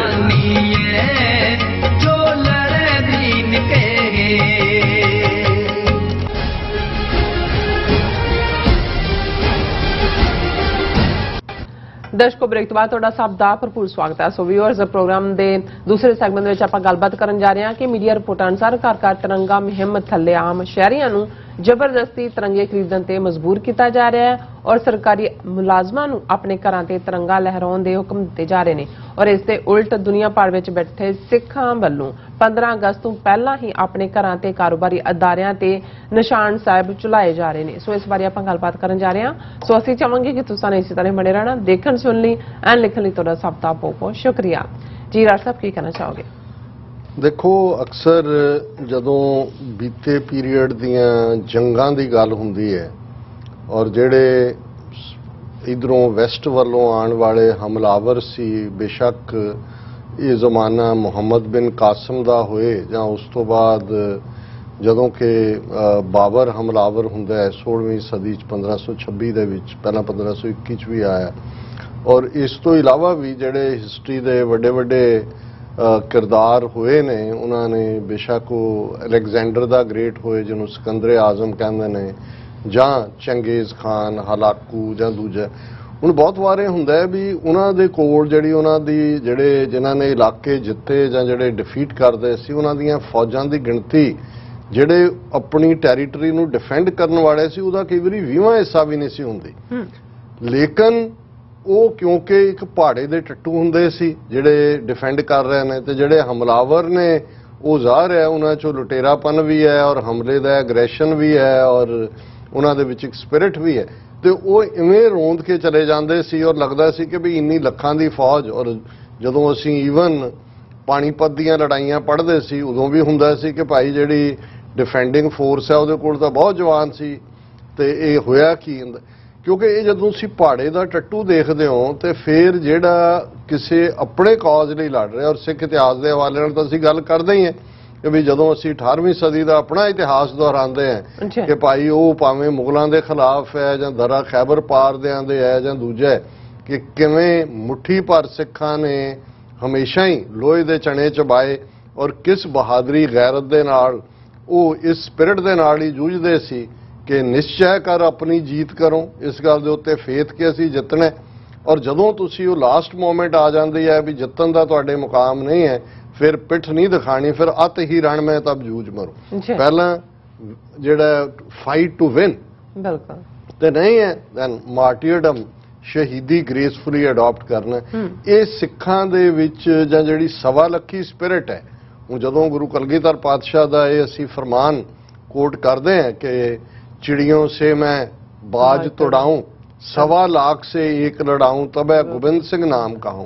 ਹੁਣ ਕੋਈ ਵੀ ਬੰਦਾ ਸਮਝ ਸਕਦਾ ਵੀ 1.25 ਲੱਖ ਦੇ ਨਾਲ ਇੱਕ ਬੰਦਾ ਤਾਂ ਲੜ ਕੇ ਜਿੱਤ ਨਹੀਂ ਸਕਦਾ, ਲੇਕਿਨ ਇਹ ਇਸ ਗੱਲ ਦੀ ਹਾਮੀ ਹੈ ਕਿ ਜੇ 1.25 ਲੱਖ ਫੌਜ ਵੀ 1.25 ਲੱਖ ਬੰਦਾ ਵੀ ਰਲ ਕੇ ਇੱਕ ਸਿੱਖ ਨੂੰ ਉਹਦੇ ਈਮਾਨ ਤੋਂ ਡੇਗਣਾ ਚਾਹੇ, ਉਹਨੂੰ ਗੁਲਾਮੀ ਕਬੂਲ ਕਰਵਾਉਣਾ ਚਾਹੇ, ਉਹਦੇ ਤੇ ਆਪਣੀ ਮਰਜ਼ੀ ਥੋਪਣਾ ਚਾਹੇ, ਤਾਂ ਸਿੱਖ ਦੀ ਸਪਿਰਿਟ ਜਿਹੜੀ ਹੈ ਉਹ 1.25 ਲੱਖ ਦੇ ਉੱਤੇ ਭਾਰੂ ਹੋਏਗੀ। ਉਹ ਗਿਵ ਅਪ ਨਹੀਂ ਕਰੇਗਾ, ਉਹ ਗਿਵ ਇਨ ਨਹੀਂ ਕਰੇਗਾ, ਉਹ will fight to the last breath and bullet. ਔਰ ਇਹ ਅਸੀਂ ਇਸ ਸਾਰੇ ਪੀਰੀਅਡ ਦੇ ਵਿੱਚ ਦੇਖਦੇ ਹਾਂ ਕਿ ਇਹੀ ਸਪਿਰਿਟ ਤੁਹਾਨੂੰ ਜਿਉਂਦਾ ਰੱਖਦੀ ਹੈ। ਹੁਣ ਅੱਜ ਘਰ ਘਰ ਤਿਰੰਗਾ ਦੇ ਨਾਂ ਥੱਲੇ ਆਜ਼ਾਦੀ ਕਾ ਮਹਾ ਉਤਸਵ ਬੜੇ ਬੜੇ ਕੈਚੀ ਫਲਾਵਰੀ ਵਰਡਸ ਰੱਖ ਕੇ ਜਿਹੜੇ ਇਸ ਕਿਸਮ ਦੇ ਝੂਠੇ ਕੈਂਪੇਨਾਂ ਨੂੰ ਕਰਦੇ ਨੇ। ਔਰ ਇਹ ਗੱਲ ਮੈਂ ਸਮਝਦਾ ਹਾਂ ਕਿ ਵੀ ਹਾਲਾਂ ਮੈਂ ਕੋਈ ਰਜਨੀਸ਼ ਦਾ ਐਡਮਾਇਰਰ ਨਹੀਂ ਹੈ, ਉਹ ਆਪਣੇ ਕਿਸਮ ਦਾ ਸੀ। ਉਹਨੇ ਇੱਕ ਵਾਰ ਇੱਕ ਥਾਂ ਤੇ ਕਿਤੇ ਕਿਹਾ, ਉਹਨੇ ਕਿਹਾ ਵੀ ਹਿੰਦੂਆਂ ਨੇ हरमंदिर के मुकाबले दुर्गियाना तो बना लिया, उस जैसी शक्ल भी बना ली, सरोवर भी बना लिया, सोना भी लगा लिया, पर गुरु रामदास कहाँ से लाओगे?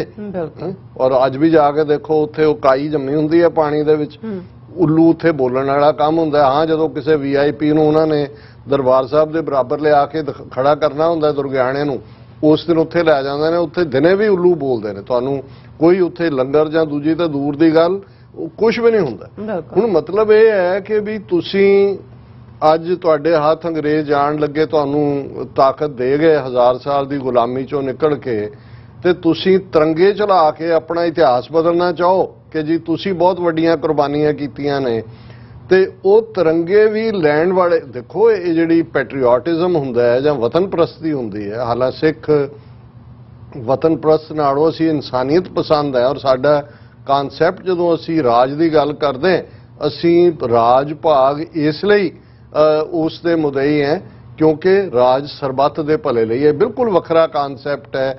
ਅਸੀਂ ਉਸ ਕਿਸਮ ਦੀ ਵਤਨ ਪ੍ਰਸਤੀ ਜਿਹੜੀ ਹੈ ਉਹ ਨਹੀਂ ਹੈ ਜਿਵੇਂ ਕਿ 18th-19th ਸੈਂਚਰੀ ਦੇ ਵਿੱਚ ਪੈਟਰੀਓਟਿਜ਼ਮ ਦੇ ਨਾਂ ਥੱਲੇ ਜੋ ਵੇਵ ਬਣਾਈ ਗਈ, ਜਾਂ ਅੱਜ ਹਿੰਦੂਤਵਾ ਵਾਲੇ ਜਿਨ੍ਹਾਂ ਨੇ ਇਹਨੂੰ ਪੁੰਨਿਆ ਭੂਮੀ ਬਣਾਇਆ। ਪਹਿਲਾਂ ਭਾਰਤ ਨੂੰ ਜਿਹੜਾ ਉਹ ਦੇਵੀ ਮਾਂ ਕਾਲਕਾ ਦਾ ਰੂਪ ਬਣਾਇਆ, ਉਹਦੇ ਮੈਪ 'ਚ ਉਹਨੂੰ ਫਿੱਟ ਕੀਤਾ, ਫਿਰ ਵੇਦਾਂ ਸ਼ਾਸਤਰਾਂ 'ਚ ਉਹਨੂੰ ਪੁੰਨਿਆ ਭੂਮੀ ਔਰ ਇਸ ਤੋਂ ਪਰੇ ਜਿਹੜੇ ਵਸਣ ਵਾਲੇ ਨੇ ਉਹਨਾਂ ਨੂੰ ਮਲੇਸ਼ ਭੂਮੀ ਕਿਹਾ।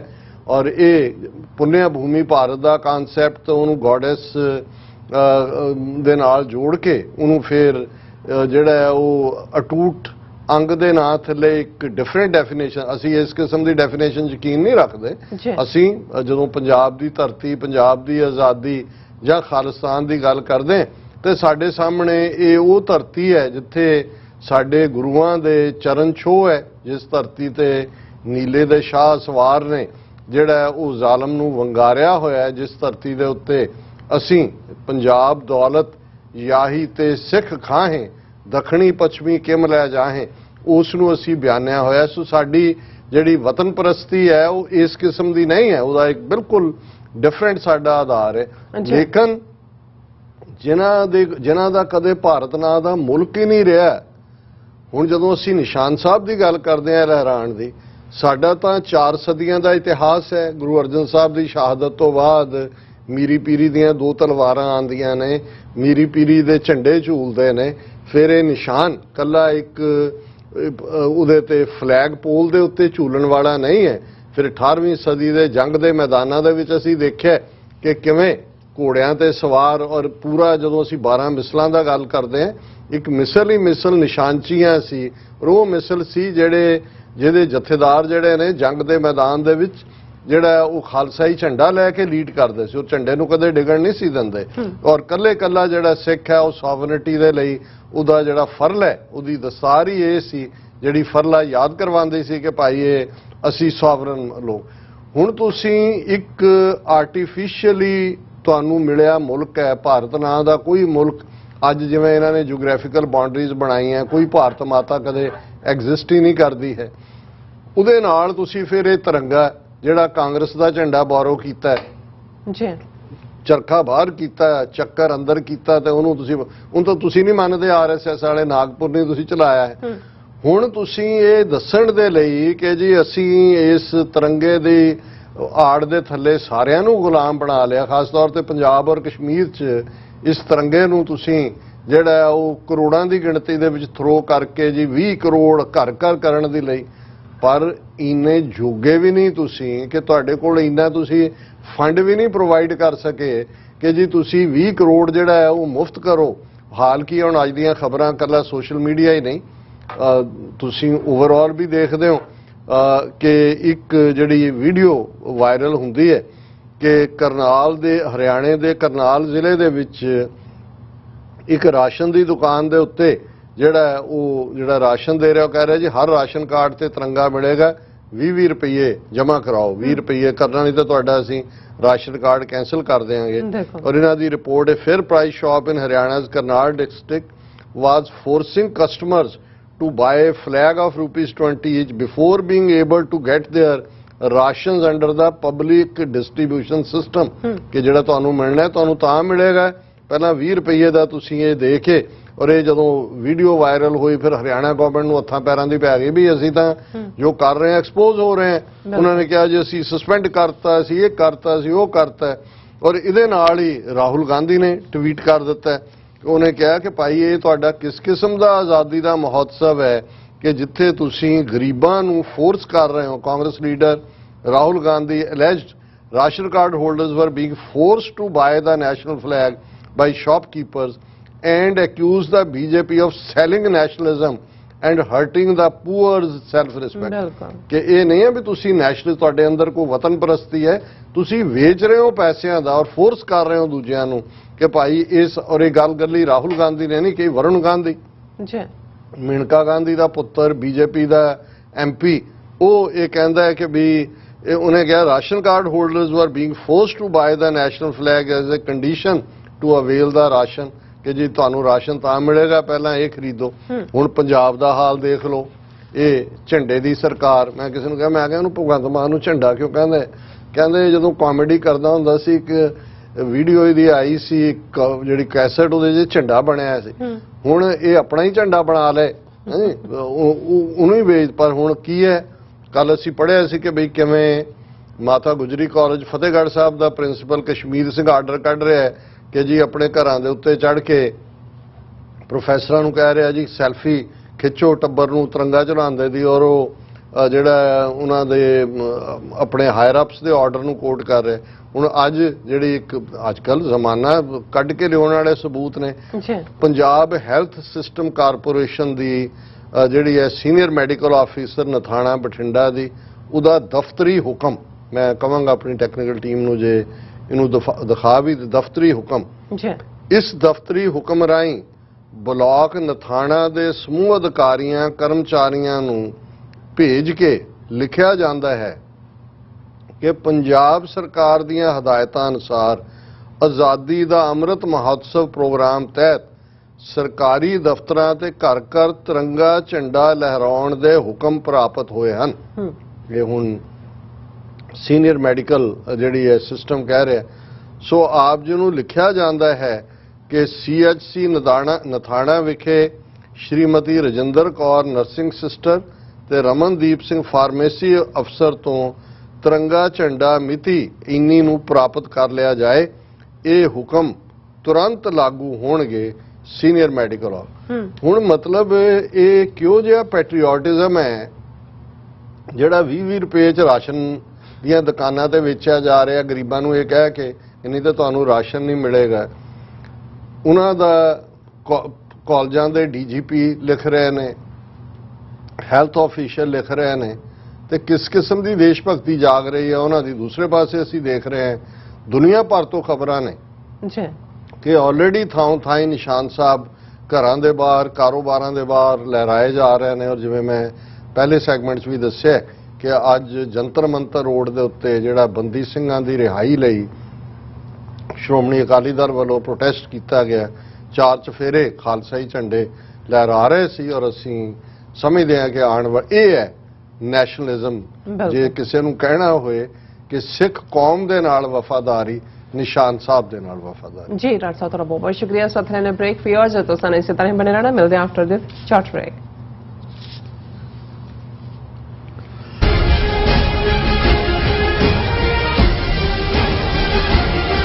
ਗੁਰੂ ਪਿਆਰੀ ਸਾਧ ਸੰਗਤ ਜੀ, ਵਾਹਿਗੁਰੂ ਜੀ ਕਾ ਖਾਲਸਾ, ਵਾਹਿਗੁਰੂ ਜੀ ਕੀ ਫਤਿਹ। ਆਗਿਆ ਭਈ ਅਕਾਲ ਕੀ ਤਭੀ ਚਲਾਇਓ ਪੰਥ, ਸਭ ਸਿੱਖਨ ਕੋ ਹੁਕਮ ਹੈ ਗੁਰੂ ਮਾਨਿਓ ਗ੍ਰੰਥ। ਧੰਨ ਧੰਨ ਧੰਨ ਸ੍ਰੀ ਗੁਰੂ ਗ੍ਰੰਥ ਸਾਹਿਬ ਮਹਾਰਾਜ ਸੱਚੇ ਪਾਤਸ਼ਾਹ ਜੀ ਦਾ ਪਹਿਲਾ ਪ੍ਰਕਾਸ਼ ਦਿਹਾੜਾ, ਜਿਸ ਦੀਆਂ ਖੁਸ਼ੀਆਂ ਵਿੱਚ ਹਰ ਸਾਲ ਦੀ ਤਰ੍ਹਾਂ ਟਰਾਈ ਸਟੇਟ ਦੇ ਕੇਂਦਰੀ ਅਸਥਾਨ ਗੁਰਦੁਆਰਾ ਸਾਹਿਬ ਸਿੱਖ ਕਲਚਰ ਸੁਸਾਇਟੀ ਤੋਂ ਜੋ ਨਗਰ ਕੀਰਤਨ ਸਜਾਇਆ ਜਾਂਦਾ ਹੈ, ਸਮੁੱਚੀਆਂ ਟਰਾਈ ਸਟੇਟ ਦੀਆਂ ਸੰਗਤਾਂ, ਸਭਾਵਾਂ, ਸਭਾ ਸੁਸਾਇਟੀਆਂ, ਪੰਥਕ ਜਥੇਬੰਦੀਆਂ ਦੇ ਸਹਿਯੋਗ ਨਾਲ ਗੁਰਦੁਆਰਾ ਸਾਹਿਬ ਦੀ ਸਮੁੱਚੀ ਪ੍ਰਬੰਧਕ ਕਮੇਟੀ ਵੱਲੋਂ ਇਸ ਸਾਲ ਨਗਰ ਕੀਰਤਨ 21 ਅਗਸਤ ਦਿਨ ਐਤਵਾਰ ਨੂੰ ਦਿਨੇ 12 ਵਜੇ Gurdwara Sahib Sikh culture society Richmond Hill New York ਤੋਂ ਆਰੰਭ ਹੋਵੇਗਾ। ਸਾਰੀਆਂ ਸੰਗਤਾਂ ਨੂੰ ਬੇਨਤੀ ਹੈ ਕਿ ਪਰਿਵਾਰਾਂ ਬੱਚਿਆਂ ਸਮੇਤ ਇਸ ਮਹਾਨ ਨਗਰ ਕੀਰਤਨ ਵਿੱਚ ਸ਼ਾਮਲ ਹੋ ਕੇ ਸਤਿਗੁਰੂ ਸੱਚੇ ਪਾਤਸ਼ਾਹ ਜੀ ਦੀਆਂ ਖੁਸ਼ੀਆਂ ਅਤੇ ਬਖਸ਼ਿਸ਼ਾਂ ਪ੍ਰਾਪਤ ਕਰੋ। ਇਸ ਮਹਾਨ ਨਗਰ ਕੀਰਤਨ ਤੋਂ ਅਗਲੇ ਐਤਵਾਰ 28 ਅਗਸਤ ਦਿਨ ਐਤਵਾਰ ਨੂੰ ਅੰਮ੍ਰਿਤ ਸੰਚਾਰ ਹੋ ਰਿਹਾ ਹੈ। ਵੱਧ ਤੋਂ ਵੱਧ ਖੰਡੇ ਬਾਟੇ ਦੀ ਪੌਲ ਛਕ ਕੇ ਕਲਗੀਧਰ ਪਾਤਸ਼ਾਹ ਸ੍ਰੀ ਗੁਰੂ ਗੋਬਿੰਦ ਸਿੰਘ ਸਾਹਿਬ ਜੀ ਦੀਆਂ ਬਖਸ਼ਿਸ਼ਾਂ ਪ੍ਰਾਪਤ ਕਰੋ ਜੀ। ਵਾਹਿਗੁਰੂ ਜੀ ਕਾ ਖਾਲਸਾ, ਵਾਹਿਗੁਰੂ ਜੀ ਕੀ ਫਤਿਹ।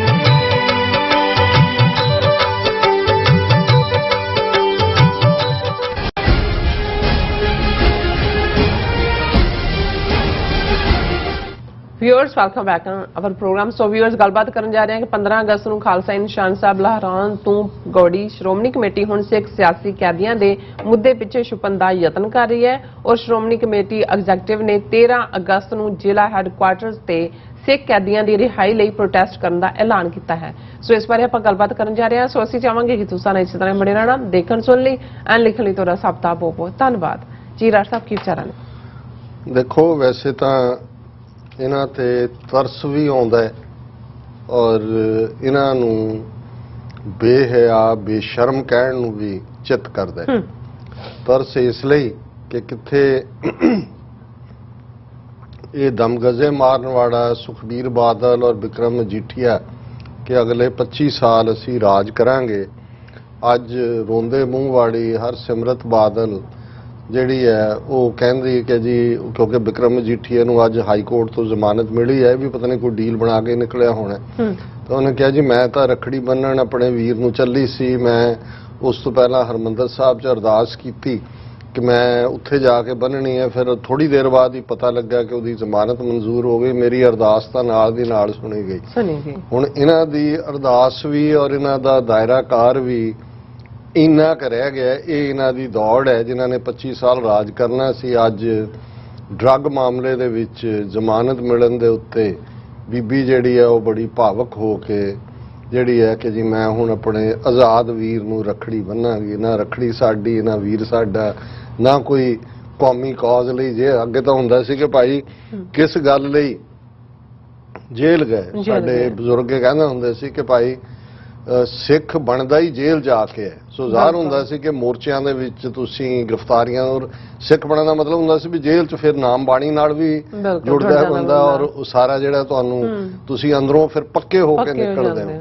ਇਹ ਤਾਂ ਵਿਚਾਰੇ ਹੁਣ ਪਤਾ ਨਹੀਂ ਇੱਕੋ ਸੈਲ 'ਚ ਇੱਧਰ ਵਿਕਰਮ ਮਜੀਠੀਆ ਉਧਰ ਨਵਜੋਤ ਸਿੱਧੂ ਵਿਚਾਲੇ ਦਲੇਰ ਮਹਿੰਦੀ। ਮੇਰਾ ਖਿਆਲ ਹੈ ਇਹ ਦਲੇਰ ਮਹਿੰਦੀ ਦੇ ਗੀਤ ਗੂਤ ਹੀ ਸੁਣਦਾ ਆਪਾਂ ਕਿਵੇਂ ਦਿਨ ਕੱਟੇ ਕਿਵੇਂ ਨਹੀਂ ਕੱਟੇ। ਚਲੋ ਉਹ ਇੱਕ ਵੱਖਰਾ ਵਿਸ਼ਾ ਹੈ, ਪਰ ਅਸੀਂ ਇਹ ਦੇਖ ਰਹੇ ਹਾਂ ਵੀ ਜਦੋਂ ਇੱਕ ਪਾਸੇ ਉਹ ਸ਼੍ਰੋਮਣੀ ਕਮੇਟੀ ਹੈ, ਜਦੋਂ ਖਾਲਿਸਤਾਨ ਦਾ ਇਤਿਹਾਸ ਲਿਖਿਆ ਜਾਂਦਾ ਹੈ 1946 ਦੇ ਵਿੱਚ ਸ਼੍ਰੋਮਣੀ ਕਮੇਟੀ ਨੇ ਸਭ ਤੋਂ ਪਹਿਲਾਂ ਖਾਲਿਸਤਾਨ ਜਾਂ ਸਿੱਖ ਸਟੇਟ ਦੇ ਹੱਕ ਦੇ ਵਿੱਚ ਮਤਾ ਪਾਸ ਕੀਤਾ ਸੀ ਔਰ ਉਸ ਮਤੇ ਨੂੰ ਪੇਸ਼ ਕਰਨ ਵਾਲੇ ਉਹਨਾਂ ਦਾ ਮੈਨੂੰ ਨਾਂ ਤਾਂ ਨਹੀਂ ਯਾਦ, ਇਹਨਾਂ ਮੈਨੂੰ ਯਾਦ ਹੈ ਕਿ ਕੁੱਕੜ ਪਿੰਡ ਹੈ ਜ਼ਿਲ੍ਹਾ ਜਲੰਧਰ 'ਚ, ਉੱਥੋਂ ਦੇ ਰਹਿਣ ਵਾਲੇ ਸੀ ਜਿਨ੍ਹਾਂ ਨੇ ਮਤਾ ਪੇਸ਼ ਕੀਤਾ ਸੀ ਕਿ ਜੇ ਪਾਕਿਸਤਾਨ ਬਣਨਾ ਹੈ, ਹਿੰਦੂਆਂ ਦੇ ਲਈ ਭਾਰਤ ਬਣਨਾ ਹੈ ਤੇ ਸਿੱਖਾਂ ਦੇ ਲਈ ਜਿਹੜਾ ਹੈ ਉਹ ਅੱਡ ਸਟੇਟ ਸਿੱਖ ਸਟੇਟ ਹੋਣੀ। ਇਹ ਵੱਖਰੀ ਗੱਲ ਹੈ ਕਿ ਬਾਅਦ ਦੇ ਵਿੱਚ ਨਾ ਇਸ ਦੇ ਉੱਤੇ ਮਾਸਟਰ ਤਾਰਾ ਸਿੰਘ ਗਿਆਨੀ ਕਰਤਾਰ ਸਿੰਘ ਜਾਂ ਬਲਦੇਵ ਸਿੰਘ ਨੇ ਪਹਿਰਾ ਦਿੱਤਾ, ਨਾ ਹੀ ਕੌਮ ਨੇ ਕੋਈ ਇਸ ਦੇ ਉੱਤੇ ਫੋਕਸ ਕਰਵਾਇਆ। ਨਤੀਜਾ ਫਰੰਗੀ ਦੀ ਗੁਲਾਮੀ ਚੋਂ ਨਿਕਲ ਕੇ ਅਸੀਂ ਹਿੰਦੂ ਤਵੀਆਂ ਦੀ ਗੁਲਾਮੀ ਦੇ ਵਿੱਚ ਆ ਗਏ। ਹੁਣ ਉਹੀ ਸ਼੍ਰੋਮਣੀ ਕਮੇਟੀ ਜਿਹਨੇ ਅੰਗਰੇਜ਼ ਸਰਕਾਰ ਨੂੰ ਝੁਕਣ ਤੇ ਮਜਬੂਰ ਕੀਤਾ, ਅਸੀਂ ਕੱਲ ਵੀ ਗੁਰੂ ਕੇ ਬਾਗ ਮੋਰਚੇ ਦੇ ਇਤਿਹਾਸ ਨੂੰ ਬਿਆਨਿਆ ਸੀ, ਜਿਹਨੂੰ 1946 ਦੇ ਵਿੱਚ ਇਹ ਕਲੈਰਿਟੀ ਸੀ ਕਿ ਭਾਈ ਸਿੱਖਾਂ ਦੇ ਲਈ ਆਪਣਾ ਹੋਮਲੈਂਡ ਹੋਣਾ ਚਾਹੀਦਾ ਹੈ ਜੇ ਮੁਲਕ ਦੀ ਵੰਡ ਹੁੰਦੀ ਹੈ।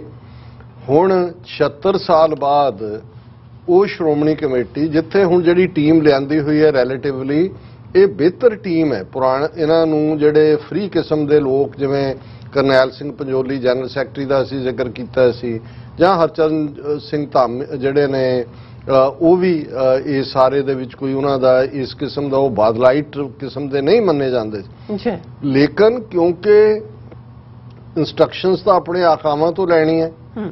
ਗਿਆਨੀ ਹਰਪ੍ਰੀਤ ਸਿੰਘ ਦਾ ਅਸੀਂ ਜ਼ਿਕਰ ਕੀਤਾ ਵੀ ਉਹਨੇ ਕਿਵੇਂ ਐਕਟਿੰਗ ਕੀਤੀ ਹੈ ਤੇ ਐਕਟਿੰਗ ਕਰਦਿਆਂ ਉਹਨੇ 16 ਅਗਸਤ ਨੂੰ ਰੱਖਤਾ ਜੀ ਜਿਹੜਾ 1 ਮਿਲੀਅਨ ਪੰਜਾਬੀ ਮਾਰਿਆ ਗਿਆ ਸੀ ਉਹਨਾਂ ਦੀ ਅੰਤਮ ਅਰਦਾਸ ਲਈ ਪਹੁੰਚੋ। ਸ਼੍ਰੋਮਣੀ ਕਮੇਟੀ ਨੂੰ ਜਦੋਂ ਕਿਹਾ ਦਲ ਖਾਲਸਾ ਨੇ ਔਰ ਦੂਸਰਿਆਂ ਨੇ ਕਿ ਜੀ ਤੁਸੀਂ ਨਿਸ਼ਾਨ ਸਾਹਿਬ ਪ੍ਰੋਵਾਈਡ ਕਰੋ ਜਿਹੜੇ 15 ਅਗਸਤ ਨੂੰ ਲਹਿਰਾਏ ਜਾਣੇ ਨੇ, ਧਾਮੀ ਸਾਹਿਬ ਦੌੜ ਗਏ ਜਿਹੜੇ ਪ੍ਰੈਜ਼ੀਡੈਂਟ ਨੇ ਕਿ ਜੀ ਇਹ ਨਿੱਜੀ ਜਥੇਬੰਦੀਆਂ ਦਾ ਫੈਸਲਾ, ਅਸੀਂ ਤਾਂ ਕੋਈ ਫੈਸਲਾ ਨਹੀਂ ਕੀਤਾ, ਅਸੀਂ 11 ਤਰੀਕ ਨੂੰ ਸਾਡੀ ਮੀਟਿੰਗ ਹੋਏਗੀ ਅੰਤਰਿਮ ਕਮੇਟੀ ਦੀ, ਉਹਦੇ 'ਚ ਮੈਨੂੰ ਲੱਗਦਾ ਸੀ ਮੈਂ ਕਿਹਾ ਜਿੰਨੀ ਇੱਕ ਵੇਵ ਬਣ ਗਈ ਹੈ ਸ਼ਾਇਦ ਇਹ ਕਰ ਲੈਣ, ਪਰ ਜਦੋਂ ਐਕਟਿੰਗ ਜਥੇਦਾਰ ਨੇ ਐਕਟਿੰਗ ਕੀਤੀ ਮੈਨੂੰ ਲੱਗਾ ਵੀ ਇਹ ਦੌੜਨਗੇ। ਹੁਣ ਅੱਜ ਇਹ ਸਾਹਮਣੇ ਆਇਆ ਵੀ ਉਹ ਨਿਸ਼ਾਨ ਸਾਹਿਬ ਮੁਹਿੰਮ ਤੋਂ ਹੀ ਦੌੜ ਗਏ। ਉਹੀ ਸ਼੍ਰੋਮਣੀ ਕਮੇਟੀ ਜਿਹੜੀ ਖਾਲਿਸਤਾਨ ਦੇ ਹੱਕ 'ਚ ਮਤਾ ਪਾਸ ਕਰਨ ਵਾਲੀ ਹੈ, ਅੱਜ ਉਹਨਾਂ ਨੂੰ ਇਹ ਨਹੀਂ ਹੈ ਵੀ ਤੁਸੀਂ ਖਾਲਿਸਤਾਨ ਦਾ ਝੰਡਾ ਲਹਿਰਾਉਣ ਲਈ ਕਹਿਣਾ ਜੇ ਸਿੱਖਾਂ ਨੂੰ ਤੁਸੀਂ ਇਹ ਵੀ ਨਹੀਂ ਕਹਿਣਾ ਵੀ ਜਿਹੜਾ ਹੈ ਉਹ ਤਿਰੰਗੇ ਨੂੰ ਤੁਸੀਂ ਪੈਰਾਂ 'ਚ ਰੋਲਣਾ ਹੈ, ਤੁਸੀਂ ਤਾਂ ਇਹੀ ਕਹਿਣਾ ਵੀ ਹਰ ਸਿੱਖ, ਕਿਉਂਕਿ ਸਾਡਾ ਅੱਡ ਧਰਮ ਹੈ, ਭਾਰਤ ਦਾ ਸੰਵਿਧਾਨ ਸਾਨੂੰ ਨਹੀਂ ਮੰਨਦਾ। ਅਸੀਂ ਇਹ ਦੱਸਣਾ ਚਾਹੁੰਦੇ ਹਾਂ ਕਿ ਸਾਡੀ ਲਾਇਲਟੀ ਜਿਹੜੀ ਹੈ ਉਹ ਖਾਲਸਾਈ ਝੰਡੇ ਨਾਲ ਹੈ। ਉਸ ਤੋਂ ਦੌੜੇ ਉਹਨਾਂ ਨੂੰ ਲੱਗਾ ਵੀ ਲੋਕਾਂ 'ਚ ਮੂੰਹ ਕੀ ਦਿਖਾਣਾ ਹੈ। ਉਹ ਜਿਵੇਂ ਅੰਗਰੇਜ਼ੀ ਦੀ ਐਕਸਪ੍ਰੈਸ਼ਨ ਹੈ to find a fig leaf, ਕਿ ਤੁਸੀਂ ਇੰਨੇ ਕੁ ਨੰਗੇ ਹੋ ਗਏ ਹੋ ਕਿ ਤੁਸੀਂ ਫਿਗ ਲੀਫ ਨਾਲ ਆਪਣਾ ਪ੍ਰਾਈਵੇਟ ਪਾਰਟਸ ਨੂੰ ਢੱਕਣਾ ਚਾਹੁੰਦੇ ਹੋ। ਤੇ ਇਹ ਜਦੋਂ ਮੈਂ ਖਬਰ ਦੇਖੀ, SGPC to hold protest on August 13 for release of Sikh prisoners. ਹੁਣ ਇਹਨਾਂ ਨੂੰ ਸ਼੍ਰੋਮਣੀ ਕਮੇਟੀ ਨੂੰ ਸਿੱਖ ਕੈਦੀ ਕਿਉਂਕਿ ਬੰਦੀ ਸਿੱਖਾਂ ਦਾ ਮੁੱਦਾ ਪਹਿਲਾਂ ਤਾਂ ਅਕਾਲ ਤਖਤ ਤੇ ਤੁਸੀਂ ਸੱਦ ਕੇ ਸਾਰੀਆਂ ਜਥੇਬੰਦੀਆਂ ਦਾ ਇਕੱਠ ਕਰਾਉਂਦੇ ਹੋ, ਫਿਰ ਕਿੱਥੇ ਗਿਆ ਉਹ ਸਾਰਾ ਇਕੱਠ? ਸ਼੍ਰੋਮਣੀ ਅਕਾਲੀ ਦਲ ਅੰਮ੍ਰਿਤਸਰ ਤੋਂ ਜੰਤਰ ਮੰਤਰ ਪਹੁੰਚ ਗਿਆ। ਇਹਨਾਂ ਨੂੰ ਲੱਗਿਆ ਕਿ ਵੀ ਅਸੀਂ ਤਾਂ ਇਸ ਮਾਮਲੇ ਜਿਹੜਾ ਅਸੀਂ ਆਪਣੇ ਵੱਲੋਂ ਬੜਾ ਜਿਹੜਾ ਇੱਕ ਟਰੰਪ ਕਾਰਡ ਖੇਡਿਆ ਸੀ ਜੀ ਕਿ ਬੰਦੀ ਸਿੱਖਾਂ ਦੇ ਥੱਲੇ ਅਸੀਂ ਬਾਦਲਾਂ ਨੂੰ ਰੀਹੈਬਿਲਿਟ, ਇਹ ਵੀ ਇੱਥੋਂ ਨਿਕਲ ਗਿਆ। ਹੁਣ ਸ਼੍ਰੋਮਣੀ ਕਮੇਟੀ ਨੇ ਐਲਾਨ ਕੀਤਾ ਕਿ ਜੀ ਅਸੀਂ ਡਿਸਟ੍ਰਿਕਟ ਲੈਵਲ ਦੇ ਉੱਤੇ 13 ਅਗਸਤ ਨੂੰ ਜਿਹੜਾ ਉਹ ਪ੍ਰੋਟੈਸਟ ਕਰਾਂਗੇ ਔਰ ਮੈਮੋਰੈਂਡਮ ਡਿਪਟੀ ਕਮਿਸ਼ਨਰਾਂ ਨੂੰ ਸਬਮਿਟ ਕੀਤੇ ਜਾਣਗੇ ਔਰ ਸਿੱਖ ਪ੍ਰਿਜ਼ਨਰ ਜਿਨ੍ਹਾਂ ਨੇ ਆਪਣੀਆਂ ਟਰਮਸ ਪੂਰੀਆਂ ਕਰ ਲਈਆਂ ਉਹਨਾਂ ਦੀ ਰਿਹਾਈ ਦੀ ਮੰਗ ਕਰਾਂਗੇ। ਨਾਲ ਉਹਨਾਂ ਨੇ ਕਾਲ ਦਿੱਤੀ ਕਿ ਜੀ SGPC ਮੈਂਬਰ ਤੇ EMPLOYEE ਉਹ ਕਾਲੀਆਂ ਪੱਗਾਂ ਬੰਨਣ ਪ੍ਰੋਟੈਸਟ ਦੇ ਤੌਰ। ਇੰਨੀ ਵੀ ਹਿੰਮਤ ਨਹੀਂ ਹੋਈ ਕਿ ਤੁਸੀਂ ਇਹ ਕਹੋ ਕਿ ਜੀ ਬੰਦੀ ਸਿੱਖਾਂ ਦੀ ਰਿਹਾਈ ਲਈ ਅਸੀਂ ਸਿੱਖ ਕੌਮ ਨੂੰ ਕਹਿੰਦੇ ਹਾਂ ਕਿ ਜੀ ਕਾਲੀਆਂ ਪੱਗਾਂ ਬੰਨ। ਉਹਨਾਂ ਨੂੰ ਲੱਗਾ ਜੀ ਸਾਰਿਆਂ ਨੇ ਬੰਨ ਲਈਆਂ, ਇਹ ਨਾ ਲੱਗੇ ਵੀ ਤਿਰੰਗੇ ਦੇ ਖਿਲਾਫ ਪ੍ਰੋਟੈਸਟ। ਇਹ ਹੁੰਦਾ ਜਦੋਂ ਤੁਸੀਂ ਤੁਹਾਡੀ ਜ਼ਮੀਰ ਮਰ ਜਾਂਦੀ ਹੈ ਜਾਂ ਤੁਸੀਂ ਜਿਹਨੂੰ ਕਹਿੰਦੇ ਨੇ ਪੰਜਾਬੀ 'ਚ ਮੂੰਹ ਖਾਂਦਾ ਅੱਖਾਂ ਸ਼ਰਮਾਉਂਦੀਆਂ। ਹੁਣ ਬਾਦਲਾਂ ਦੇ ਥਾਪੇ ਹੋਏ ਨੇ ਔਰ ਇਸ ਕਿਸਮ ਦਾ ਵਰਤਾਰਾ। ਪਰ ਮੈਂ ਕਿਹਾ ਵੀ ਇਸ ਦੇ ਉੱਤੇ ਤਾਂ ਜਿਹੜਾ ਇਸ ਨੂੰ ਹੁਣ ਕੀ ਕਹੀਏ, ਹਰਦੂ ਲਾਨਤ ਹੀ ਕਹਿ ਸਕਦੇ ਹਾਂ, ਹੋਰ ਕੋਈ ਅਲਫਾਜ਼ ਨਹੀਂ ਨੇ। ਜੀ ਡਾਕਟਰ ਸਾਹਿਬ ਤੁਹਾਡਾ ਬਹੁਤ ਬਹੁਤ ਧੰਨਵਾਦ। ਸਵਾਗਤ ਹੈ ਬ੍ਰੇਕ ਵਿਊਅਰਸ, ਤੁਸੀਂ ਕਿਤੇ ਨਹੀਂ ਜਾਣਾ, ਮਿਲਦੇ ਹਾਂ ਛੋਟੇ ਜਿਹੇ ਵਕਫੇ ਤੋਂ ਬਾਅਦ।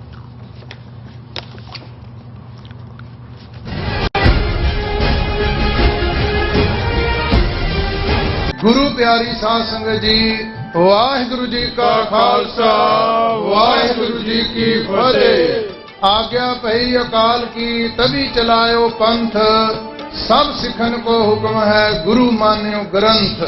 धन धन धन श्री गुरु ग्रंथ साहिब महाराज सच्चे पातशाह जी का पहला प्रकाश दिहाड़ा, जिस दियां खुशियां विच हर साल की तरह ट्राई स्टेट के केंद्रीय स्थान गुरुद्वारा साहिब सिख कल्चर सोसाइटी तो जो नगर कीर्तन सजाया जाता है, ਸਮੁੱਚੀਆਂ ਟਰਾਈ ਸਟੇਟ ਦੀਆਂ ਸੰਗਤਾਂ, ਸਭਾਵਾਂ, ਸਭਾ ਸੁਸਾਇਟੀਆਂ, ਪੰਥਕ ਜਥੇਬੰਦੀਆਂ ਦੇ ਸਹਿਯੋਗ ਨਾਲ ਗੁਰਦੁਆਰਾ ਸਾਹਿਬ ਦੀ ਸਮੁੱਚੀ ਪ੍ਰਬੰਧਕ ਕਮੇਟੀ ਵੱਲੋਂ ਇਸ ਸਾਲ ਨਗਰ ਕੀਰਤਨ 21 ਅਗਸਤ ਦਿਨ ਐਤਵਾਰ ਨੂੰ ਦਿਨੇ 12 ਵਜੇ Gurdwara Sahib Sikh culture society Richmond Hill New York ਤੋਂ ਆਰੰਭ ਹੋਵੇਗਾ।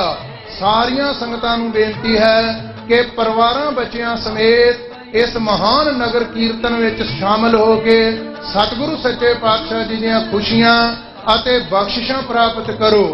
इस महान नगर कीर्तन तो अगले ऐतवार 28 अगस्त दिन ऐतवार ਨੂੰ ਅੰਮ੍ਰਿਤ ਸੰਚਾਰ ਹੋ ਰਿਹਾ ਹੈ। ਵੱਧ ਤੋਂ ਵੱਧ ਖੰਡੇ ਬਾਟੇ ਦੀ ਪੌਲ ਛਕ ਕੇ ਕਲਗੀਧਰ ਪਾਤਸ਼ਾਹ ਸ੍ਰੀ ਗੁਰੂ ਗੋਬਿੰਦ ਸਿੰਘ ਸਾਹਿਬ ਜੀ ਦੀਆਂ ਬਖਸ਼ਿਸ਼ਾਂ ਪ੍ਰਾਪਤ ਕਰੋ ਜੀ। ਵਾਹਿਗੁਰੂ ਜੀ ਕਾ ਖਾਲਸਾ ਵਾਹਿਗੁਰੂ ਜੀ ਕੀ ਫਤਿਹ।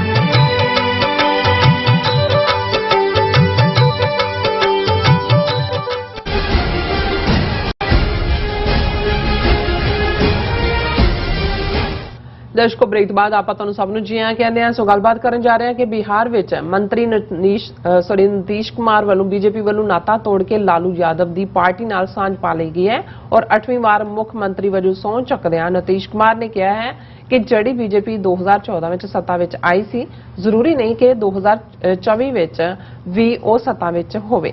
ਸੋ ਵੇਖਣਾ ਇਹ ਹੈ ਕਿ ਨਿਤੀਸ਼ ਕੁਮਾਰ ਸਮੇਤ ਆਪੋਜੀਸ਼ਨ ਧਿਰਾਂ ਵੱਲੋਂ ਬੀਜੇਪੀ ਨੂੰ ਕੋਈ ਸੀਰੀਅਸ ਚੈਲੰਜ ਹੋਵੇਗਾ। ਇਸ ਬਾਰੇ ਗੱਲਬਾਤ ਹੋਣ ਜਾ ਰਹੀ ਹੈ। ਸੋ ਅਸੀਂ ਚਾਹਾਂਗੇ ਕਿ ਤੁਸੀਂ ਨਾਲ ਇਸੇ ਤਰ੍ਹਾਂ ਬਣੇ ਰਹਿਣਾ। ਦੇਖਣ ਸੁਣਨ ਲਈ ਲਿਖਣ ਲਈ ਤੁਹਾਡਾ ਸਭ ਦਾ ਬਹੁਤ ਬਹੁਤ ਧੰਨਵਾਦ ਜੀ। ਡਾਕਟਰ ਸਾਹਿਬ ਕੀ ਵਿਚਾਰ ਹੈ? ਦੇਖੋ, ਸਿਆਸਤ ਆਪਣੇ ਆਪ ਦੇ ਵਿੱਚ ਦਿਲਚਸਪ ਖੇਡ ਵੀ ਹੁੰਦੀ ਹੈ। ਅੱਛਾ। ਤੇ ਕਈ ਵਾਰ ਬਾਰ-ਬਾਰ ਸਿਆਸਤ ਦੀ ਗੱਲ ਕਰਦੇ ਆ, ਇੱਕ ਬੋਰਡਮ, ਇੱਕ ਮੋਨੋਟਨੀ, ਇੱਕ ਫਿੱਕਾਪਨ ਵੀ ਆਉਂਦਾ ਹੈ। ਤੇ ਇਸ ਇਸ਼ੂ ਨੂੰ ਕਿ ਨਿਤੀਸ਼ ਕੁਮਾਰ ਨੇ 8ਵੀਂ ਵਾਰ ਮੁੱਖ ਮੰਤਰੀ ਬਣੇ ਜੀ ਔਰ ਹੁਣ ਤੋਂ 48 ਘੰਟੇ ਪਹਿਲਾਂ ਤੱਕ ਬੀਜੇਪੀ ਦੇ ਨਾਲ ਸਰਕਾਰ ਬਣਾ ਕੇ ਉਹ ਮੁੱਖ ਮੰਤਰੀ ਸੀ ਤੇ ਹੁਣ ਤੇਜਸਵੀ ਯਾਦਵ ਆਰਜੇਡੀ ਰਾਸ਼ਟਰੀ ਜਨਤਾ ਦਲ ਲਾਲੂ ਯਾਦਵ ਦਾ ਇਧਰੋਂ ਅਸਤੀਫਾ ਦਿੱਤਾ, ਉਧਰ ਚਲਾ ਗਿਆ ਔਰ ਉਧਰ ਬਣ ਗਿਆ ਔਰ ਵੰਗਾਰਿਆ ਉਹਨੇ ਮੋਦੀ ਨੂੰ ਕਿ ਭਾਈ ਇਹ 2014 ਚ ਤੁਸੀਂ ਜਿੱਤੇ ਸੀ, ਹੁਣ 2024 ਚ ਕੀ ਹੋਣਾ, ਇਹਦਾ ਕੀ ਫੈਸਲਾ। ਇੱਕਦਮ ਡਿਬੇਟ ਸ਼ੁਰੂ ਹੋ ਗਈ ਕਿ ਜੀ ਕੀ ਨਿਤੀਸ਼ ਕੁਮਾਰ ਇੱਕ ਯੂਨੀਫਾਈਂਗ ਫੈਕਟਰ ਬਣੇਗਾ, ਆਪੋਜੀਸ਼ਨ ਧਿਰਾਂ ਸਾਰੀਆਂ ਇਕੱਠੀਆਂ ਹੋਣਗੀਆਂ, ਕੀ ਬੀਜੇਪੀ ਨੂੰ ਸੀਰੀਅਸ ਚੈਲੰਜ ਹੈ। ਪਰ ਇਹ ਗੱਲ ਕਰਨ ਤੋਂ ਪਹਿਲਾਂ ਮੋਨੋਟਨੀ ਔਰ ਇਸ ਦੀ ਮੇਰੇ ਸਾਹਮਣੇ ਦੋ ਸ਼ੇਅਰ ਜਿਹੜੇ ਇੱਕੋ ਹੀ ਹਾਲਾਤ ਨੂੰ ਬਿਆਨਦੇ ਨੇ ਪਰ ਨਜ਼ਰੀਆ ਕਿਵੇਂ ਹੁੰਦਾ ਹੈ ਇਹੀ ਹਾਲ सियासत ਦਾ ਹੁੰਦਾ है। मिर्जा गालिब ਦਾ शेयर है, उड़ने दे इन परिंदों को आज़ाद फिजा में गालिब, जो तेरे अपने होंगे वो लौट आएंगे। उड़ने दे इन परिंदों को आज़ाद फिजा में गालिब, जो तेरे अपने होंगे वो लौट आएंगे। बिल्कुल हुण एक तां ये नज़रिया है।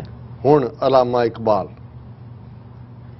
ना रख उम्मीदे वफा किसी परिंदे से, ना रख उम्मीदे वफा किसी परिंदे से, जब पर निकल आते हैं तो अपने भी आशियाना भूल जाते हैं। आशियाना घोंसले नूं कहंदे ने, जिसनूं आलना असीं कहंदे हैं, नेस्ट।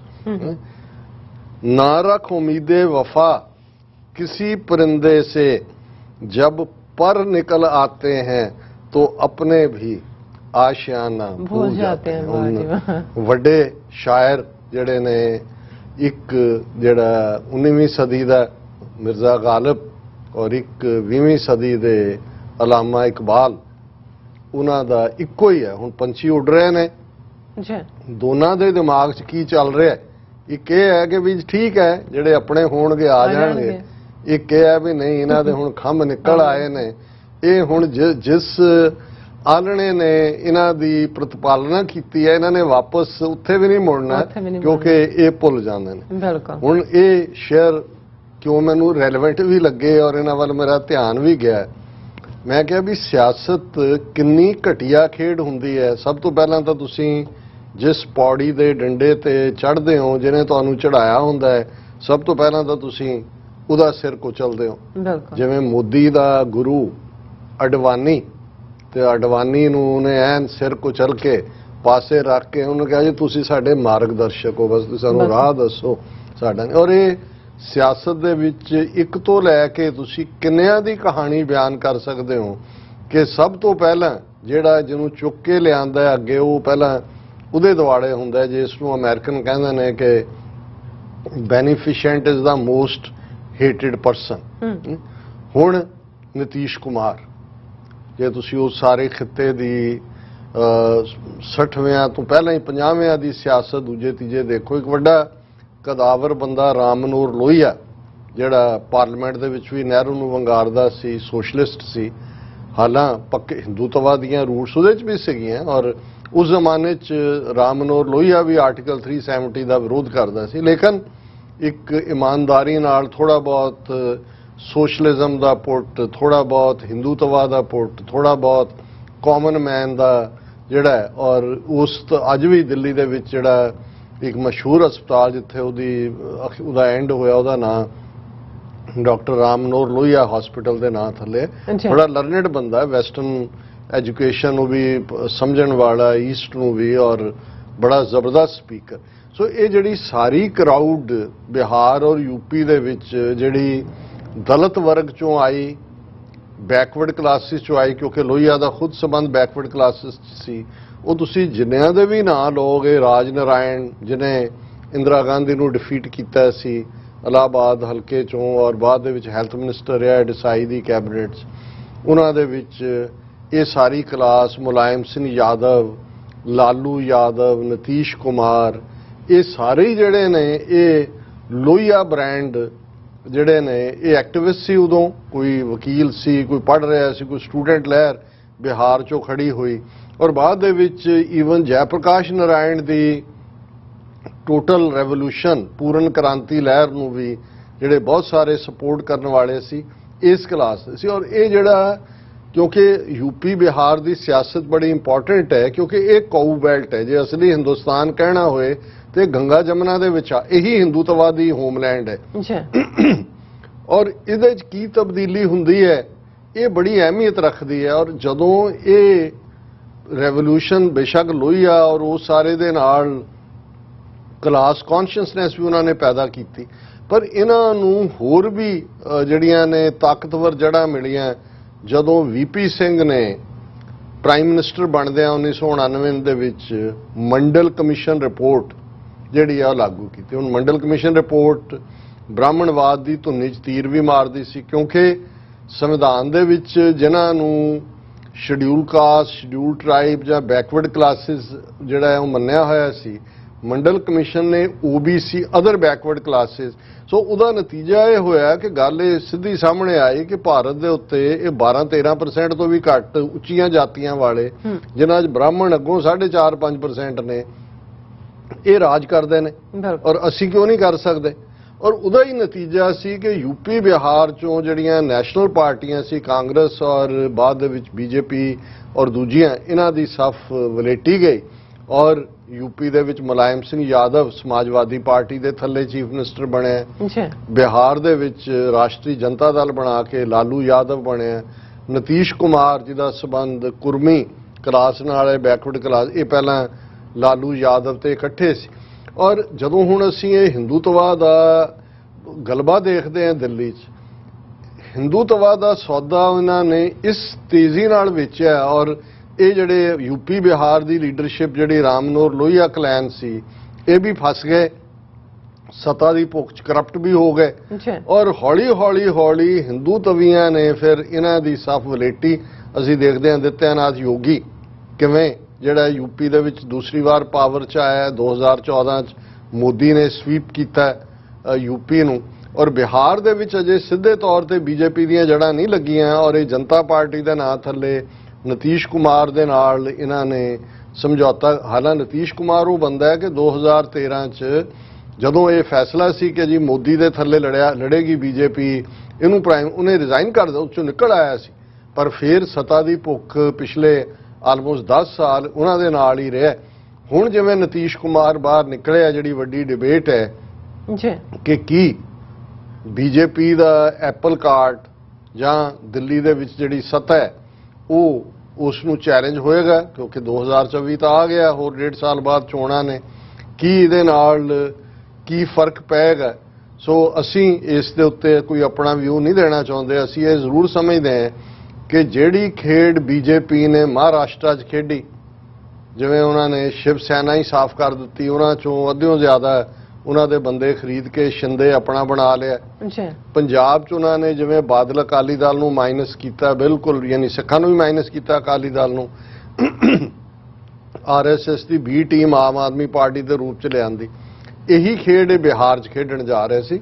और JP नड्डा बीजेपी प्रेजिडेंट ने पटना साहब च खलो के 2 हफ्ते पहला ही कहा सी कि अल्टीमेटली जिहड़ियां खेतरी पार्टियां ने उन्हां दा कोई फ्यूचर नहीं है, इक्को ही धिर भारत दे विच सर्वाइव करेगी, रहेगी, राज करेगी, वो बीजेपी है।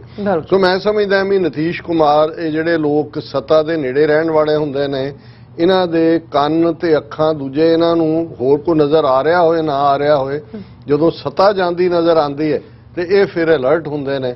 मैं समझदा भी इस मामले च नीतीश कुमार ने जो कुछ बीजेपी ने 2 दिन बाद करना सी, इस तो पहला जो उहदी पार्टी च बगावत करा के महाराष्ट्र मॉडल बिहार च भी लियांदे, वो तो उन्हें कर दिता फेल। हुण किन्ना वैसे भी बुढ़ा है, किन्ने लत्तां भार झल्लण गियां जां दूजा, पर एक गल दे बारे कोई शक नहीं है कि उसने उसे ही रो दे नाल मारिया बीजेपी नूं। जे हुण बीजेपी वाले ठगे जे महसूस कर रहे हैं तो फिर वो भी ये कह सकते हैं कि भाई जिहड़े रोग नाल बकरी मर गई उही रोग पठोरिਆਂ ਨੂੰ कि भाई हुण जे तुसी बकरी उस तरीके नाल मारी महाराष्ट्र दे विच ते इत्थे तुसी पठोरा बीजेपी, क्योंकि जूनीयर हालांकि सीटां ज़्यादा सी बीजेपी कोल, पर नीतीश कुमार उन्होंने चीफ मिनिस्टर बनाया होया सी। पर इस सारे दे विच ये बीजेपी नूं हाल दी घड़ी हुण कल नूं ED वाले CBI वाले जाके नीतीश कुमार दे घर 'ਚ ਛਾਪਾ ਮਾਰਨ ਉਹਦੇ ਨਾਲ ਲੱਗੇ ਜਿਹੜੇ ਨੇ ਉਹ ਕਰਪਸ਼ਨ ਕੇਸ ਕੱਢ ਲੈਣ। ਇੱਕ ਪੁਰਾਣਾ ਮਰਡਰ ਕੇਸ ਹੈ ਉਹ ਕੱਢ ਲੈਣ ਤੇ ਵੱਖਰੀ ਕਹਾਣੀ ਹੈ। ਪਰ ਅਸੀਂ ਇਹ ਸਮਝਦੇ ਹਾਂ ਕਿ ਪੋਜ਼ਿਟਿਵ ਸਟੈਪ ਜ਼ਰੂਰ ਹੈ ਕਿ ਜਦੋਂ ਕਿ ਬੀਜੇਪੀ ਆਪਣੀ ਡੀਸਟੈਬਲਾਈਜ਼ ਕਰਨ ਦੀ ਖੇਡ ਕਾਮਯਾਬੀ ਨਾਲ ਖੇਡ ਰਹੀ ਸੀ, ਗੋਆ 'ਚ ਉਹਨਾਂ ਨੇ ਖੇਡੀ, ਅਰੁਣਾਚਲ 'ਚ ਖੇਡੀ, ਹੁਣ ਈਵਨ ਉਹ ਜਿਹੜੇ ਨੇ ਝਾਰਖੰਡ 'ਚ ਖੇਡ ਰਹੇ ਸੀ ਔਰ ਮਹਾਰਾਸ਼ਟਰ ਤੋਂ ਬਾਅਦ ਇਹ ਬਿਹਾਰ 'ਚ ਖੇਡਣ ਜਾ ਰਹੇ ਸੀ। ਉਹਨੂੰ ਘੱਟੋ ਘੱਟ ਵਕਤੀ ਤੌਰ ਦੇ ਉੱਤੇ ਜਿਹੜਾ ਨਤੀਸ਼ ਕੁਮਾਰ ਨੇ ਥੋੜਾ ਜਿਹਾ ਪੁੱਠਾ ਗੇੜ ਦਿੱਤਾ ਹੈ। ਇਸ ਤੋਂ ਬਿਯੋਂਡ ਅਜੇ ਕੁਝ ਹੋਪ ਕਰਨਾ ਇਹ ਹੋਪਿੰਗ ਅਗੇਂਸਟ ਹੋਪ ਹੋਏਗਾ। ਔਰ ਬਾਕੀ ਅਸੀਂ ਦੇਖਾਂਗੇ ਆਉਣ ਵਾਲੇ ਦਿਨਾਂ 'ਚ ਕੀ ਤਬਦੀਲੀ ਹੋਊਗੀ। ਜੀ ਡਾਕਟਰ ਸਾਹਿਬ ਤੁਹਾਡਾ ਬਹੁਤ ਬਹੁਤ ਧੰਨਵਾਦ। ਸੋ ਹੱਥ ਲੈਣੇ ਬ੍ਰੇਕ ਫਿਊਅਰਸ ਤੋਂ ਸਾਨੂੰ ਇਸੇ ਤਰ੍ਹਾਂ ਬਣੇ ਰਹਿਣਾ। ਮਿਲਦੇ ਹਾਂ ਛੋਟੇ ਜਿਹੇ ਬ੍ਰੇਕ ਤੋਂ ਬਾਅਦ।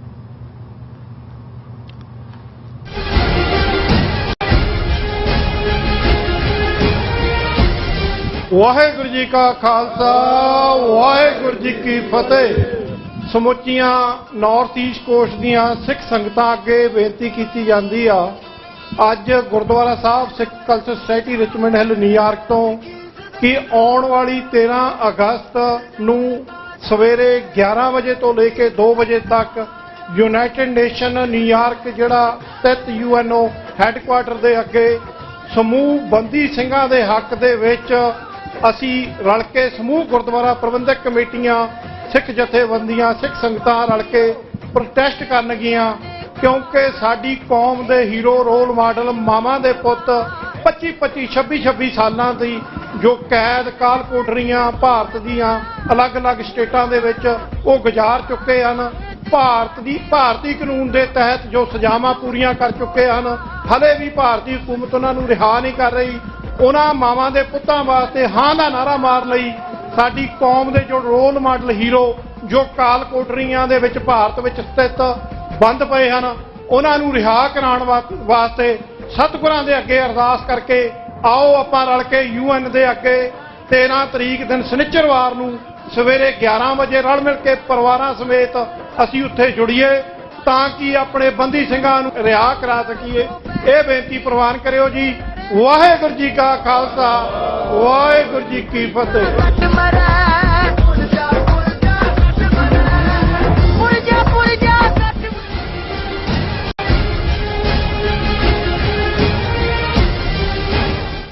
Viewers welcome back on program. So viewers and world section ਵਿੱਚ ਪਹੁੰਚ ਚੁੱਕੇ ਹਾਂ। ਇਸ ਵਿੱਚ ਆਪਾਂ ਗੱਲਬਾਤ ਕਰਨ ਜਾ ਰਹੇ ਹਾਂ ਕਿ ਪਿਛਲੇ ਦਿਨੀ ਸਾਊਥ ਕੈਰੋਲਾਈਨਾ ਦੇ ਮੈਕੋਮਿਕ ਸ਼ਹਿਰ ਵਿੱਚ ਸਿੱਖ ਯੂਥ ਦਾ ਕੈਂਪ, ਇੱਕ ਗੁਰਮਤ ਜਿਹੜਾ ਕੈਂਪ ਹੈ ਉਹ ਕੈਂਪ ਨੀਚੇ ਲਗਾਇਆ ਗਿਆ ਜਿਹੜਾ ਗੁਰੂ ਤੇਗ ਬਹਾਦਰ ਸਾਹਿਬ ਜੀ ਦੇ 400 ਸਾਲਾ ਪ੍ਰਕਾਸ਼ ਪੁਰਬ ਨੂੰ ਸਮਰਪਿਤ ਸੀ। ਸੋ ਅਸੀਂ ਸਮਝਦੇ ਹਾਂ ਕਿ ਡਾਇਸਪੋਰਾ ਸਿੱਖਾਂ ਨੂੰ ਆਪਣੇ ਬੱਚਿਆਂ ਨੂੰ ਸਿੱਖੀ ਕਦਰਾਂ ਕੀਮਤਾਂ ਨਾਲ ਜੋੜੀ ਰੱਖਣ ਲਈ ਇਹਨਾਂ ਗੁਰਮਤ ਕੈਂਪਾਂ ਦੀ ਜਿਹੜੀ ਬਹੁਤ ਜ਼ਿਆਦਾ ਲੋੜ ਹੈ। ਸੋ ਇਸ ਬਾਰੇ ਆਪਾਂ ਗੱਲਬਾਤ ਕਰਨ ਜਾ ਰਹੇ ਹਾਂ। ਨਾਲ ਹੀ ਗੁਰਬਾਣੀ ਚਰਨ ਦੀ ਸਾਂਝ ਤੋਂ ਨਾ ਪਾਈ ਜਾਏਗੀ। ਸੋ ਅਸੀਂ ਚਾਹਾਂਗੇ ਕਿ ਤੁਸੀਂ ਇਸੇ ਤਰ੍ਹਾਂ ਬਣੇ ਰਹਿਣਾ, ਦੇਖਣ ਸੁਣ ਲਈ ਐਂਡ ਲਿਖਣ ਲਈ ਤੁਹਾਡਾ ਸਭ ਦਾ ਬਹੁਤ ਬਹੁਤ ਧੰਨਵਾਦ।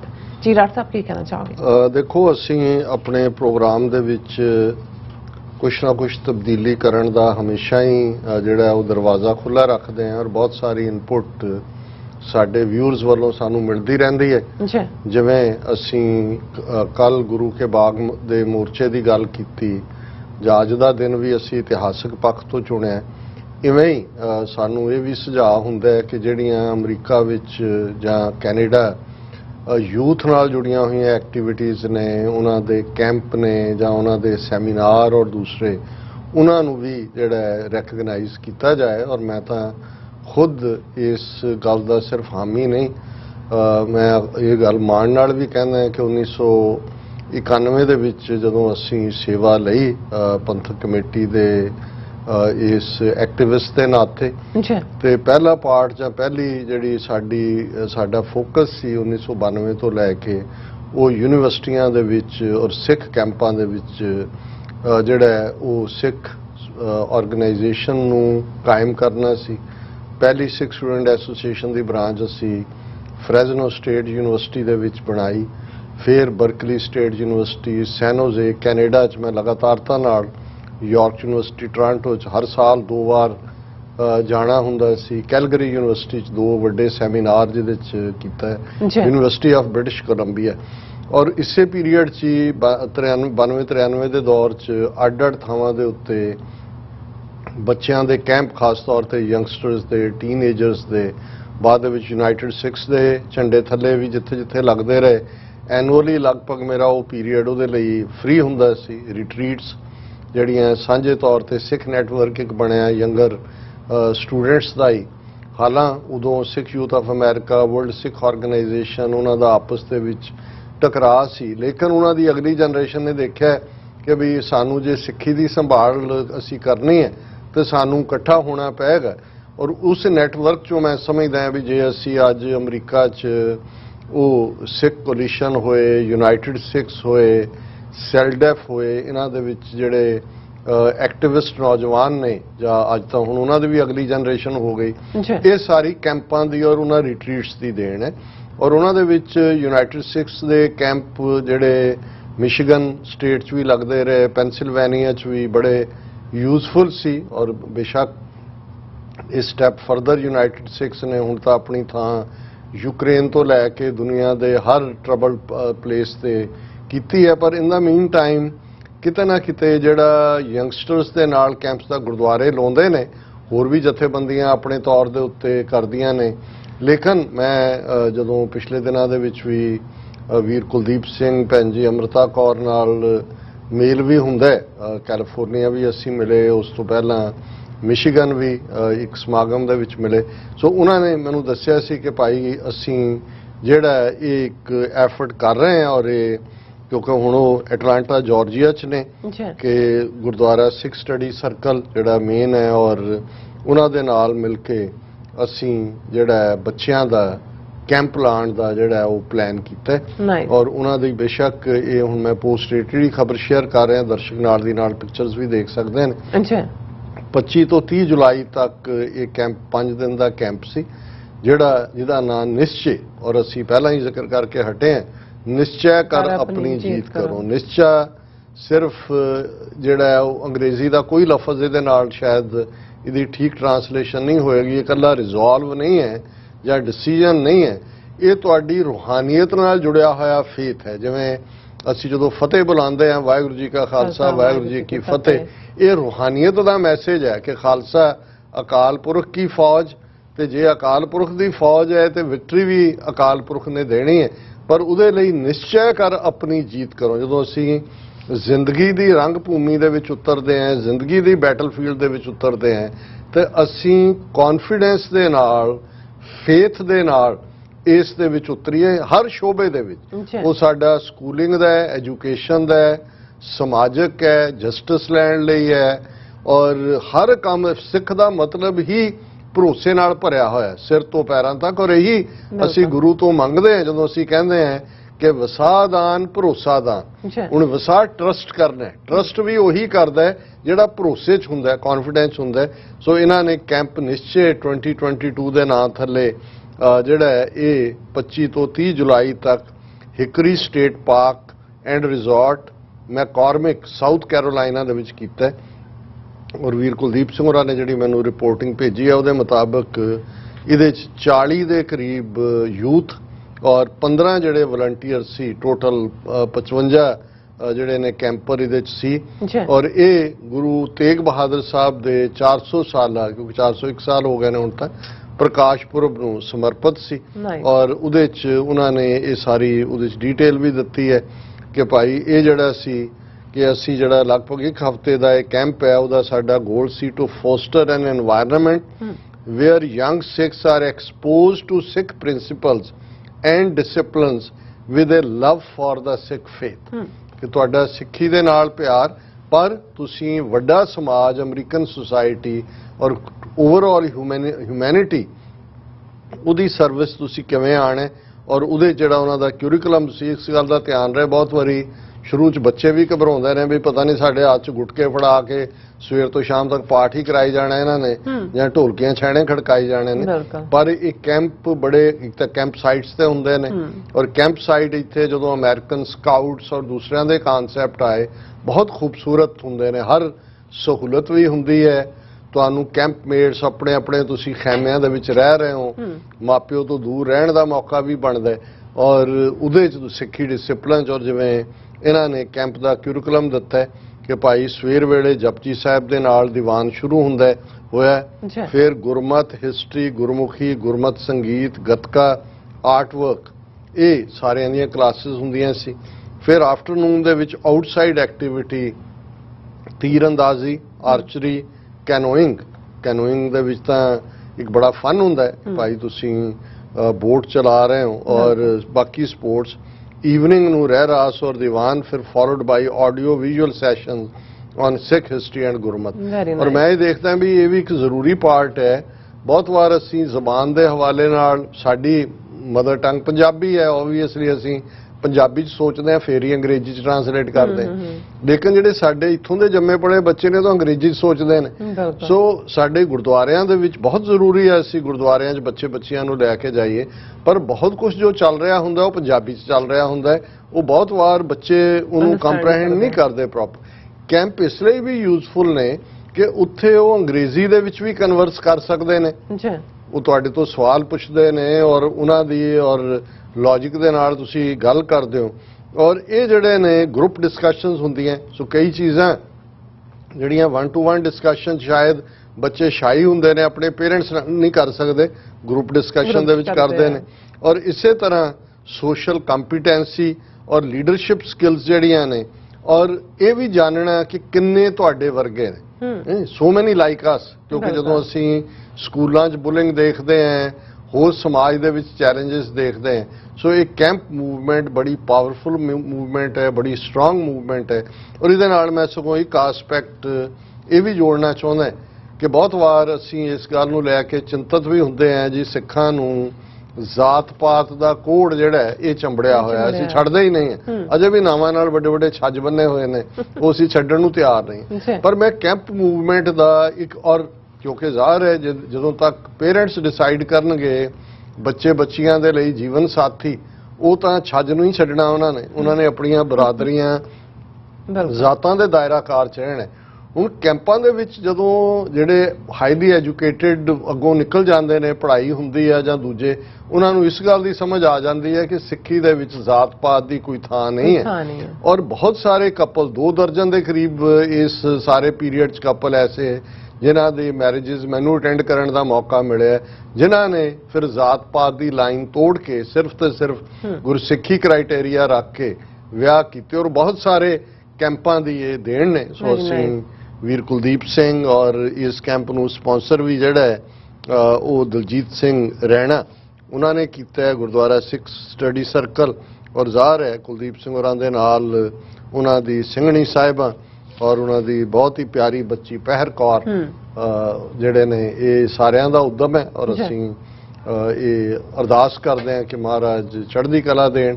ਔਰ ਇਵੇਂ ਹੀ ਜਿਹੜੀ ਇਹਨਾਂ ਨੇ ਸ਼ੁਰੂਆਤ ਕੀਤੀ ਹੈ, ਬਹੁਤ ਅੱਛੀ ਸ਼ੁਰੂਆਤ ਹੈ, ਇਸ ਨੂੰ ਹੋਰ ਅੱਗੇ ਤੋਰਨ ਔਰ ਵੱਡੇ ਦਾਇਰਾ ਕਾਰ 'ਚ ਬਾਕੀਆਂ ਨੂੰ ਵੀ। ਔਰ ਇਹਦੇ 'ਚ ਜਿਹੜੇ ਬੱਚੇ ਮੋਸਟਲੀ ਆਏ ਕੈਂਪਸ, ਉਹ north Carolina, south Carolina, Georgia ਔਰ ਫਲੋਰੀਡਾ ਤੋਂ। ਔਰ ਜਿਵੇਂ ਵੀਰ ਕੁਲਦੀਪ ਸਿੰਘ ਦੱਸ ਰਹੇ ਸੀ ਕਿ ਵੀ ਬੜੀ ਕਾਮਯਾਬੀ ਦੇ ਨਾਲ ਸਾਰੇ ਜਿਹੜੇ ਨੇ ਪੇਰੈਂਟਸ ਵੀ ਔਰ ਦੂਸਰੇ ਉਹ ਬੜੇ ਸੈਟੀਸਫਾਈਡ ਰਹੇ।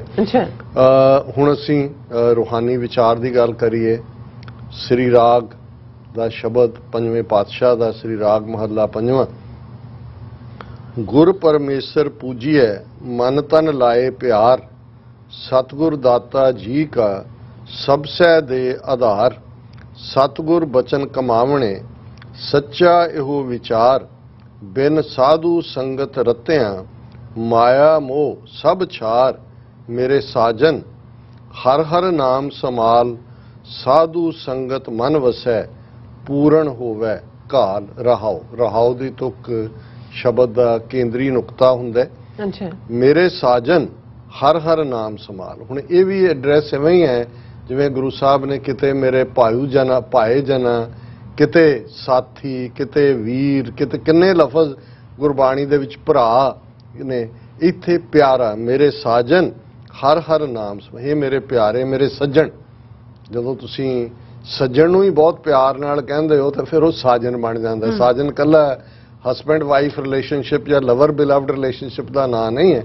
ਕੋਈ ਵੀ ਪਿਆਰ ਨਾਲ ਰੱਤਾ ਤੁਹਾਡਾ ਸੱਜਣ, ਜਿਹਨੂੰ ਤੁਸੀਂ ਸਾਜਨ ਕਹਿ ਕੇ ਮੇਰੇ ਸਾਜਨ ਹਰ ਹਰ ਨਾਮ ਸਮਾਲ। ਕਿ ਉਸ ਵਾਹਿਗੁਰੂ ਦੇ ਨਾਮ ਨੂੰ ਬਿਲਕੁਲ। ਸੰਭਾਲਣਾ ਕੀ ਹੈ ਕਿ ਉਸ ਦੇ ਲਈ ਹਮੇਸ਼ਾ ਇਬਾਦਤ ਵਿੱਚ ਬੰਦਗੀ 'ਚ ਰਹਿਣ ਦੇ ਲਈ ਤੁਹਾਡੇ ਅੰਦਰ ਚਾਹ ਹੋਣਾ, ਤੁਹਾਡੇ ਅੰਦਰ ਇਹੀ ਹੋਣਾ ਹੈ ਕਿ ਵਿਸਰ ਨਾਹੀਂ ਦਾਤਾਰ ਆਪਣਾ ਨਾਮ ਦੇਹੋ, ਗੁਣ ਗਾਵਾਂ ਦਿਨ ਰਾਤ ਨਾਨਕ ਚਾਓ ਇਹੋ। ਮੇਰੇ ਸਾਜਨ ਹਰ ਹਰ ਨਾਮ ਸੰਭਾਲ, ਸਾਧੂ ਸੰਗਤ ਮਨ ਵਸੈ ਪੂਰਨ ਹੋਵੇ ਕਾਲ। ਅੱਛਾ, ਭਲੇ ਪੁਰਖਾਂ ਦੀ ਸੰਗਤ ਦੇ ਵਿੱਚ, ਸੰਤਾਂ ਦੀ ਸੰਗਤ ਦੇ ਵਿੱਚ, ਗੁਰਮੁਖਾਂ ਦੀ ਸੰਗਤ ਦੇ ਵਿੱਚ ਰਹਿੰਦੇ ਆ ਅਸੀਂ ਮੰਗਦੇ ਹਾਂ ਸਹੀ ਪਿਆਰੇ ਮੇਲ ਜਿਨ੍ਹਾਂ ਮਿਲਿਆ ਤੇਰਾ ਨਾਮ ਚਿਤਾਵੇ। ਸੋ ਉਹ ਸਾਧੂ ਜਿਨ੍ਹਾਂ ਨੂੰ ਹਮੇਸ਼ਾ ਨਾਮ ਯਾਦ ਹੈ, ਉਹ ਵਾਹਿਗੁਰੂ ਮਨ ਦੇ ਅੰਦਰ ਵਸਦਾ ਹੈ। ਤੇ ਜਦੋਂ ਮਨ ਦੇ ਅੰਦਰ ਵਸ ਗਿਆ, ਜਿਹੜੀ ਰੂਹਾਨੀ ਜੀਵਨ ਦੀ ਘਾਲਣ ਹੈ, ਕਮਾਈ ਹੈ, ਉਹ ਸਮਝੋ ਪੂਰਨ ਹੋਵੇ ਕਾਲ। ਔਰ ਗੁਰ ਪਰਮੇਸ਼ਰ ਪੂਜੀਐ ਮਨ ਤਨ ਲਾਏ ਪਿਆਰ। ਪਿਆਰ ਦੀ ਖੇਡ ਹੈ, ਇਹ ਦਿਖਾਵਾ ਨਹੀਂ ਹੈ, ਦੁਨੀਆ ਨੂੰ ਧਰਮੀ ਦੱਸਣ ਲਈ ਨਹੀਂ ਹੈ। ਉਸ ਵਾਹਿਗੁਰੂ ਦੇ ਨਾਲ ਜੁੜਨਾ ਮਨ ਔਰ ਤਨ ਨਾਲ, ਅੰਦਰੋਂ ਮੁਹੱਬਤ ਦੇ ਨਾਲ। ਸਾਚ ਕਹੋ ਸੁਨ ਲਿਓ ਸਭੈ ਜਿਨ ਪ੍ਰੇਮ ਕੀਓ ਤਿਨ ਹੀ ਪ੍ਰਭ ਪਾਇਓ। ਸਤਿਗੁਰ ਦਾਤਾ ਜੀ ਕਾ ਸਭ ਸਹਿ ਦੇ ਆਧਾਰ। ਸਾਰਿਆਂ ਦੇ ਜੀਵਨ ਦਾ ਆਧਾਰ ਜਿਹੜਾ ਜੀਵਨ ਦੀ ਜਿਹੜੀ ਜੀਵਨ ਦੇਣ ਵਾਲਾ ਵੀ ਉਹ ਹੈ, ਸਸਟੇਨ ਕਰਨ ਵਾਲਾ ਵੀ ਉਹ ਹੈ, ਸਾਰਿਆਂ ਦਾ ਉਹ ਆਧਾਰ ਹੈ।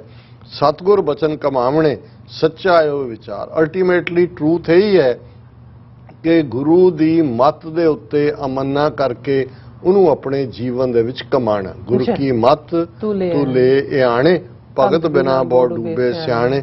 ਬਿਨ ਸਾਧੂ ਸੰਗਤ ਰਤਿਆਂ ਮਾਇਆ ਮੋਹ ਸਭ ਛਾਰ।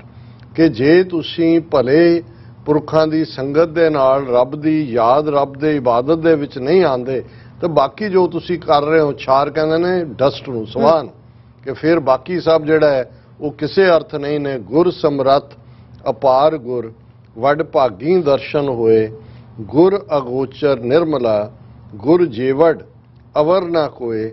ਗੁਰ ਕਰਤਾ ਗੁਰ ਕਰਨਹਾਰ ਗੁਰਮੁਖ ਸੱਚੀ ਸੋਏ, ਗੁਰ ਤੇ ਬਾਹਰ ਕਿਛ ਨਹੀਂ ਗੁਰ ਕੀਤਾ ਲੋੜੇ ਸੋ ਹੋਏ। ਕਿ ਗੁਰੂ ਸਮਰੱਥ ਹੈ, ਅਪਾਰ ਹੈ, ਉਹਦਾ ਪਾਰਾਵਾਰ ਨਹੀਂ ਪਾਇਆ ਜਾ ਸਕਦਾ।